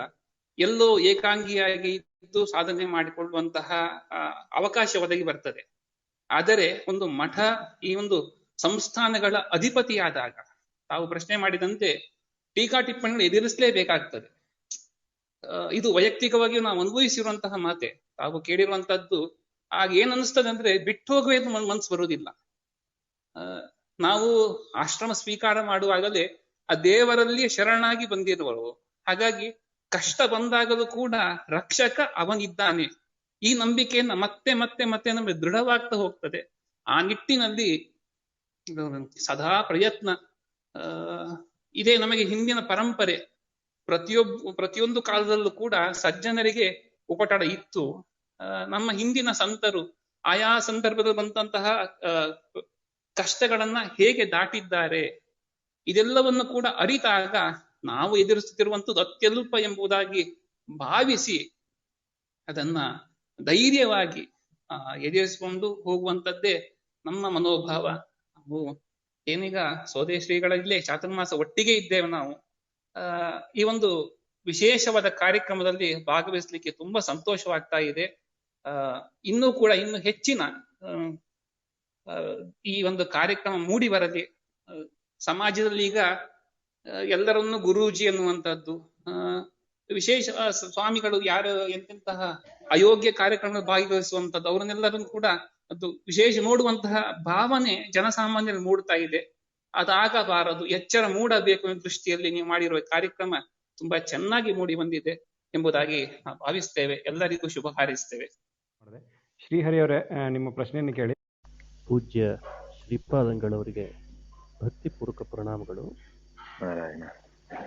ಬ್ರಹ್ಮಚರ್ಯ ಗೃಹಸ್ಥಾಶ್ರಮಗಳಿಗೆ ವಯಸ್ಸನ್ನ ಮಿತಿಗೊಳಿಸಿದ ಶಾಸ್ತ್ರ ಸ್ವಾಮಿ, ಸನ್ಯಾಸಕ್ಕೆ ಮಾತ್ರ ವಯಸ್ಸಿನ ಮಿತಿ ಯಾವ ತರಹ ಅಂತ ತಿಳಿಸ್ಬೋದಾ? ಸನ್ಯಾಸಕ್ಕೆ ವಯಸ್ಸಿನ ಪರಿಮಿತಿಯನ್ನ ಶಾಸ್ತ್ರ ಹೇಳಲಿಲ್ಲ. ಯದಾ ವಿರಕ್ತ ಪುರುಷ ಪ್ರಜಾಯತೆ ತದಾ ಸ ಸನ್ಯಾಸ ವಿದು ಶ್ರುತಿಶ್ರುತಃ ಅಂತ ಯಾವಾಗ ವೈರಾಗ್ಯ ಬರ್ತದೋ ಆವಾಗಲೇ ಸನ್ಯಾಸ ಸ್ವೀಕಾರ ಮಾಡಬೇಕು ಅಂತ ಶಾಸ್ತ್ರ ತಿಳಿಸಿಕೊಡುತ್ತದೆ. ಇದನ್ನೇ ನಾವು ಎಲ್ಲ ಆಚಾರ್ಯರ ಜೀವನ ಚರಿತ್ರೆಯಲ್ಲೂ ನಾವು ಕಾಣಬಹುದು. ಅದು ಶಂಕರಾಚಾರ್ಯರಾಗಿರಬಹುದು, ಮಧ್ವಾಚಾರ್ಯರಾಗಿರಬಹುದು. ಈ ಎಲ್ಲರೂ ಕೂಡ ಬಹಳ ಎಳವೆಯಲ್ಲಿಯೇ ವೈರಾಗ್ಯವನ್ನ ತಾಳಿ ಸನ್ಯಾಸವನ್ನ ಸ್ವೀಕಾರ ಮಾಡಿದ್ದಾರೆ. ಸನ್ಯಾಸಕ್ಕೆ ಮೊದಲೇ ಹೇಳಿದಂತೆ ಸನ್ಯಾಸಕ್ಕೆ ಒಂದು ಪ್ರಧಾನ ಮಾನದಂಡ ವೈರಾಗ್ಯ. ಆ ವೈರಾಗ್ಯ ಯಾವ ವಯಸ್ಸಲ್ಲಿ ಬಂದರೂ ಕೂಡ ಅದು ಅರ್ಹತೆಯೇ ಆಗ್ತದೆ ಸನ್ಯಾಸಕ್ಕೆ. ಅದರಿಂದ ಇಂತಹ ವಯಸ್ಸಿನ ನಂತರವೇ ಸನ್ಯಾಸ ಸ್ವೀಕರಿಸಬೇಕು ಹೇಳುವಂತಹ ಒಂದು ಮಾನದಂಡವನ್ನ, ವಯಸ್ಸಿನ ಪರಿಮಿತಿಯನ್ನ ಶಾಸ್ತ್ರ ನೀಡಲಿಲ್ಲ. ವಿನಾಯಕ್, ನಿಮ್ಮ ಪ್ರಶ್ನೆಯನ್ನು ಕೇಳಬಹುದು. ಧನ್ಯವಾದಗಳು ಪ್ರಸನ್ನ. ಗುರುಭ್ಯೋಂ ನಮಃ. ನನ್ನ ಪ್ರಶ್ನೆ, ಸನ್ಯಾಸದ ಇದರಲ್ಲಿ ಬ್ರಹ್ಮಚರ್ಯ ಅನ್ನೋದು ಒಂದು ಮುಖ್ಯವಾದ ಅಂಶ. ಬ್ರಹ್ಮಚರ್ಯದ ಅರ್ಥ ಮತ್ತು ಬ್ರಹ್ಮಚರ್ಯವು ಮದುವೆಗೆ ಸಂಬಂಧಪಟ್ಟಿದ್ದೆ ಅಂತ ಒಂದು ಪ್ರಶ್ನೆ ಇತ್ತು. ಮತ್ತೆ ಆ ರೀತಿ ಬೇರೆ ಬೇರೆ ಸಂಪ್ರದಾಯಗಳಲ್ಲಿ ಬ್ರಹ್ಮಚರ್ಯಕ್ಕೆ ಬೇರೆ ಬೇರೆ ಅರ್ಥವ್ಯಾಪ್ತಿಗಳಿವೆಯಾ ಅಂತ ಇನ್ನೊಂದು 2 ಪ್ರಶ್ನೆಗಳಿದ್ವು ಸರ್. ಬ್ರಹ್ಮಚರ್ಯ ಅಂತ ಹೇಳಿದರೆ ಇಂದ್ರಿಯ ನಿಗ್ರಹ ಅಂತ ಹೇಳ್ತಾರೆ. ಇಂದ್ರಿಯ ನಿಗ್ರಹದಿಂದ ಇರುವುದಕ್ಕೆ ಬ್ರಹ್ಮಚರ್ಯ ಅಂತ ಹೇಳ್ತಾರೆ. ಇದು ಮದುವೆಗೆ ಸಂಬಂಧಪಟ್ಟಂತದ್ದು ಏನಲ್ಲ, ಅದೊಂದು ಅವಸ್ಥೆ ಅಷ್ಟೇ. ಬ್ರಹ್ಮಚರ್ಯ ಅವಸ್ಥೆ ಅಂತ ಹೇಳಿದರೆ ಅದು ಇಂದ್ರಿಯ ನಿಗ್ರಹವನ್ನು ಸಂಪಾದಿಸಿಕೊಂಡು ಭಗವಂತನ ಕುರಿತಾದಂತಹ ಚಿಂತನೆಯನ್ನೇ ಮಾಡ್ತಾ ಇರುವಂತಹ ಒಂದು ಅವಸ್ಥೆ. ತೇಜಸ್, ಪ್ರಶ್ನೋತ್ತರ ಕಾರ್ಯಕ್ರಮ ಮುಗಿತು. ವಿನಾಯಕರೇ, ಮುಂದಿನ ಹಂತಕ್ಕೆ ಹೋಗುವ ಮುನ್ನ ಮತ್ತೊಮ್ಮೆ ಕೇಳುಗರೆಲ್ಲರಿಗೂ ಒಂದು ಸೂಚನೆ. ನಮ್ಮ ಕ್ಲಬ್ ಅನ್ನು ಫಾಲೋ ಮಾಡಿ, ನಮ್ಮ ಯೂಟ್ಯೂಬ್ ಚಾನಲ್ನ ಕೂಡ ಸಬ್ಸ್ಕ್ರೈಬ್ ಮಾಡಿ. ನಿಮ್ಮಲ್ಲಿ ಇನ್ನೇನಾದರೂ ಪ್ರಶ್ನೆಗಳು ಉಳಿದಿದ್ದರೆ ಯತಿಗಳ ಮುಖೇನ ನಿಮಗೇನಾದರೂ ಇನ್ನೂ ಜ್ಞಾನದ ಹಸಿವು ನೀಗಿಸುವಂತಹ ಒಂದು ಕಾತುರತೆ ಇದ್ದರೆ ಅಂತ ಸ್ಪೆಸಿಫಿಕ್ ಕ್ವೆಶನ್ಸ್ನ, ಇಂದಿನ ವಿಷಯಕ್ಕೆ ಸಂಬಂಧಪಟ್ಟ ಸ್ಪೆಸಿಫಿಕ್ ಆಗಿರುವಂತಹ ಪ್ರಶ್ನೆಗಳಿದ್ರೆ ನಮ್ಮ ಮಿಂಚಂಚೆ ವಿಳಾಸಕ್ಕೆ ಕಳುಹಿಸಿಕೊಡಿ. ಶ್ರೀಗಳನ್ನು ಸಂಪರ್ಕಿಸುವ ಪ್ರಯತ್ನ ಪಟ್ಟು ಅದಕ್ಕೆ ಸೂಕ್ತ ಉತ್ತರವನ್ನು ತಲುಪಿಸ್ತೇವೆ ನಿಮಗೆ. ಆ ಒಂದು ಪ್ರಯತ್ನ ನಮ್ಮಲ್ಲಿ ಯಾವತ್ತೂ ಮಾಡ್ತೇವೆ ನಮ್ಮ ಈ ಕ್ಲಬ್ನ ವತಿಯಿಂದ. ಸಮಯದ ಅಭಾವದಿಂದ ಇನ್ನಷ್ಟು ಜನ ಪ್ರಶ್ನೆ ಕೇಳುವವರಿದ್ರೂ ಕೂಡ ನಾವು ತಗೊಳಕ್ಕಾಗಿಲ್ಲ. ದಯವಿಟ್ಟು ನಮಗೆ ಮಿಂಚಂಚೆ ಕಳಿಸಿಕೊಡಿ. ಮುಂದಿನ ಭಾಗ ವಿನಾಯಕರಿಂದ. ಧನ್ಯವಾದಗಳು. ಶ್ರೀ ಶ್ರೀ ಶ್ರೀ ಸೋದೆ ವಾದಿರಾಜ ಮಠದ ಶ್ರೀಗಳಿಗೆ ಹಾಗೂ ಶ್ರೀಮದ್ ಅಚ್ಯುತ ಪ್ರೇಕ್ಷಾಚಾರ್ಯ ಮಹಾಸಂಸ್ಥಾನ ಭೀಮನಕಟ್ಟೆ ಮಠದ ಶ್ರೀಗಳಿಗೆ ನನ್ನ ಪ್ರಣಾಮಗಳು. ನಮ್ಮ ಆಧ್ಯಾತ್ಮಿಕ ಪರಂಪರೆಯ ಸನ್ಯಾಸಿಗಳು ಕ್ಲಬ್ ಹೌಸ್ನಂತಹ ಆಧುನಿಕ ತಂತ್ರಜ್ಞಾನವನ್ನು ಕೂಡ ಬಳಸಿಕೊಂಡು ಸದ್ಭಕ್ತರಿಗೆ ಮಾರ್ಗದರ್ಶನ ಮಾಡುತ್ತಿರುವ ಇಂದಿನ ವಿದ್ಯಮಾನವು ನಿಜವಾಗಿಯೂ ಉತ್ತಮ ಬೆಳವಣಿಗೆಯಾಗಿದೆ. ಸನ್ಯಾಸ ಎಂದರೆ ಭಗವಂತನಲ್ಲಿ ಮನಸ್ಸಿಡುವುದು ಹಾಗೂ ಐಹಿಕ ಸುಖಭೋಗಗಳನ್ನು ತ್ಯಜಿಸುವುದು. ಶಮದಮಾದಿಗಳನ್ನು ರೂಢಿಸಿಕೊಂಡು ಸುಖಭೋಗಗಳಲ್ಲಿ ವೈರಾಗ್ಯವನ್ನು ತಳೆದವನು ಸನ್ಯಾಸಿಯೂ ಆಗುತ್ತಾನೆ ಹಾಗೂ ಯೋಗಿಯೂ ಆಗುತ್ತಾನೆ ಎಂಬುದನ್ನು ಇಂದು ನಾವು ಅರಿತುಕೊಂಡಿದ್ದೇವೆ. ಭಾರತೀಯ ಸಂಸ್ಕೃತಿಯಲ್ಲಿ ಬೆಳೆದು ಬಂದ ಹಲವಾರು ಪ್ರಕಾರದ ಸನ್ಯಾಸ ಪರಂಪರೆಗಳ ಕುರಿತು ಇಂದು ನಾವು ತಿಳಿದುಕೊಂಡಿದ್ದೇವೆ. ಕೇವಲ ಕಾಷಾಯ ವಸ್ತ್ರ ಹಾಗೂ ದಂಡ ಮಾತ್ರದಿಂದ ಯತಿಯಾಗುವುದಿಲ್ಲ. ಬದಲಿಗೆ ತನ್ನ ಬಯಕೆಗಳನ್ನು ಬದಿಗಿರಿಸಿ ಸಮಾಜದ ಹಾಗೂ ಜನಸಾಮಾನ್ಯರ ಒಳಿತಿಗಾಗಿ ಬದುಕುವವನು ಯತಿಯಾಗುತ್ತಾನೆ ಎಂಬ ಚಿಂತನೆಯು ಭಾರತೀಯ ಸಂಸ್ಕೃತಿಯ ವೈಶಿಷ್ಟ್ಯವಾಗಿದೆ ಹಾಗೂ ಇದು ಎಲ್ಲ ಸನ್ಯಾಸ ಪರಂಪರೆಗಳಲ್ಲೂ ಬೆಳೆದು ಬಂದಿದೆ. ಸಮಾಜದಲ್ಲಿ ಸಂತರು ಹೇಗೆ ಬದುಕುತ್ತಾರೆ ಹಾಗೂ ಸಮಾಜದೊಂದಿಗೆ ಹೇಗೆ ಬೆರೆಯುತ್ತಾರೆ ಎಂಬುದನ್ನು ಇಂದು ನಾವು ಅರಿತುಕೊಂಡಿದ್ದೇವೆ. ವಿದ್ಯಾರ್ಥಿಗಳಿಗೆ ಆಶ್ರಯವಾಗಿರುವ ಹಾಗೂ ಸಂತರು ತಮ್ಮ ಕರ್ತವ್ಯಗಳನ್ನು ನಿರ್ವಹಿಸಲು ವಾಸವಾಗಿರುವ ಮಠಗಳು ಸಮಾಜದಲ್ಲಿ ಯಾವ ಪಾತ್ರವನ್ನು ನಿರ್ವಹಿಸುತ್ತವೆ ಎಂಬುದು ನಮಗೆ ಇಂದು ಮನದಟ್ಟಾಗಿದೆ. ಸನ್ಯಾಸ ಪರಂಪರೆಗಳು ಕೇವಲ ವೈದಿಕ ಸಂಪ್ರದಾಯಗಳಲ್ಲಿ ಅಲ್ಲದೆ ಜೈನ, ಬೌದ್ಧ ಹಾಗೂ ಇನ್ನಿತರ ಸಂಪ್ರದಾಯಗಳಲ್ಲೂ ಕಂಡುಬರುತ್ತವೆ ಎಂಬುದನ್ನು ತಿಳಿಸಿ ಅವುಗಳಲ್ಲಿರುವ ಸನ್ಯಾಸ ಪ್ರಕಾರಗಳನ್ನು ಕೂಡ ಸುಂದರವಾಗಿ ವಿವರಿಸಿರುವ ಶ್ರೀಗಳಿಗೆ ನನ್ನ ನಮಸ್ಕಾರಗಳು. ಭಾರತೀಯ ಸಂಸ್ಕೃತಿಯನ್ನು ಉಳಿಸುವಲ್ಲಿ, ಬೆಳೆಸುವಲ್ಲಿ ಮಹತ್ವದ ಪಾತ್ರವನ್ನು ವಹಿಸಿದ ಹಲವಾರು ಸನ್ಯಾಸಿಗಳ ಪರಿಚಯವನ್ನು ಹಾಗೂ ಆ ಯತಿಗಳ ಕೊಡುಗೆಗಳನ್ನು ತಿಳಿಸಿಕೊಟ್ಟಿರುವ ನಿಮಗೆ ನನ್ನ ವಂದನೆಗಳು. ಕೇಳುಗರ ಪ್ರಶ್ನೆಗಳಿಗೆ ಅತ್ಯಂತ ಅಚ್ಚುಕಟ್ಟಾಗಿ ಉತ್ತರಗಳನ್ನು ನೀಡಿದ್ದಕ್ಕಾಗಿ ನಾನು ತುಂಬು ಹೃದಯದಿಂದ ಧನ್ಯವಾದಗಳನ್ನು ಅರ್ಪಿಸುತ್ತೇನೆ. ಇಷ್ಟೆಲ್ಲ ವಿಷಯಗಳನ್ನು ಸರಳವಾಗಿ ತೋರಿಸಿಕೊಟ್ಟು ತಮ್ಮ ಅಮೂಲ್ಯ ಸಮಯವನ್ನು ನಮಗೆ ನೀಡಿದ ಶ್ರೀ ಸೋದೆ ವಾದಿರಾಜ ಮಠದ ಶ್ರೀಗಳಿಗೆ ತುಂಬು ಹೃದಯದ ಅಭಿನಂದನೆಗಳು. ನಮ್ಮ ಜೊತೆ ಇದ್ದು ಕೇಳುಗರೆಲ್ಲರಿಗೂ ಆಶೀರ್ವದಿಸಿದ ಶ್ರೀಮದ್ ಅಚ್ಯುತ ಪ್ರೇಕ್ಷಾಚಾರ್ಯ ಮಹಾಸಂಸ್ಥಾನ ಭೀಮನಕಟ್ಟೆ ಮಠದ ಶ್ರೀಗಳಿಗೂ ತುಂಬು ಹೃದಯದ ಅಭಿನಂದನೆಗಳು. ಕೊನೆಯದಾಗಿ ಈ ಕಾರ್ಯಕ್ರಮಕ್ಕೆ ಬಂದು ಕಾರ್ಯಕ್ರಮದ ಸದುದ್ದೇಶವನ್ನು ಯಶಸ್ವಿಯಾಗಿ ಈಡೇರಿಸಿಕೊಟ್ಟ ಎಲ್ಲ ಕೇಳುಗರಿಗೂ ಧನ್ಯವಾದಗಳನ್ನು ಅರ್ಪಿಸುವುದರ ಮೂಲಕ ಈ ವಂದನಾರ್ಪಣೆಯನ್ನು ಮುಗಿಸುತ್ತೇನೆ. ವಿನಾಯಕ್ ಜಿ, ಒಂದೇ ಒಂದು ಮಾತಿಲ್ಲಿ ಆಡ್ ಮಾಡ್ತೇನೆ. ನಮ್ಮ ಜೊತೆ ಷಡಕ್ಷರ ಶ್ರೀಗಳು ಕೂಡ ಇದ್ದಾರೆ. ಅವರು ಪ್ರೇಕ್ಷಕರ ಇದರಲ್ಲಿ ಕೂತಿದ್ದಾರೆ, ಗ್ಯಾಲರಿಯಲ್ಲಿ ಕೂತಿದ್ದಾರೆ. ಅವರು ಕೂಡ ಒಬ್ಬ ಮತ್ತೋರ್ವ ಸನ್ಯಾಸಿಯಾಗಿ ಇಲ್ಲಿ ಈ ಒಂದು ಕಾರ್ಯಕ್ರಮದಲ್ಲಿ ಪ್ರೇಕ್ಷಕರಾಗಿ ಬಂದಿರುವುದು ಕೂಡ ನಮ್ಮ ಸುಯೋಗ ಅಂತ ಅಂದ್ಕೊಳ್ತೇನೆ. ಅವರಿಗೂ ಕೂಡ ಈ ಕಾರ್ಯಕ್ರಮದಲ್ಲಿ ಇರುವುದಕ್ಕಾಗಿ ಕೃತಜ್ಞತೆಗಳನ್ನ ನಾವು ಅರ್ಪಣೆ ಮಾಡೋಣ.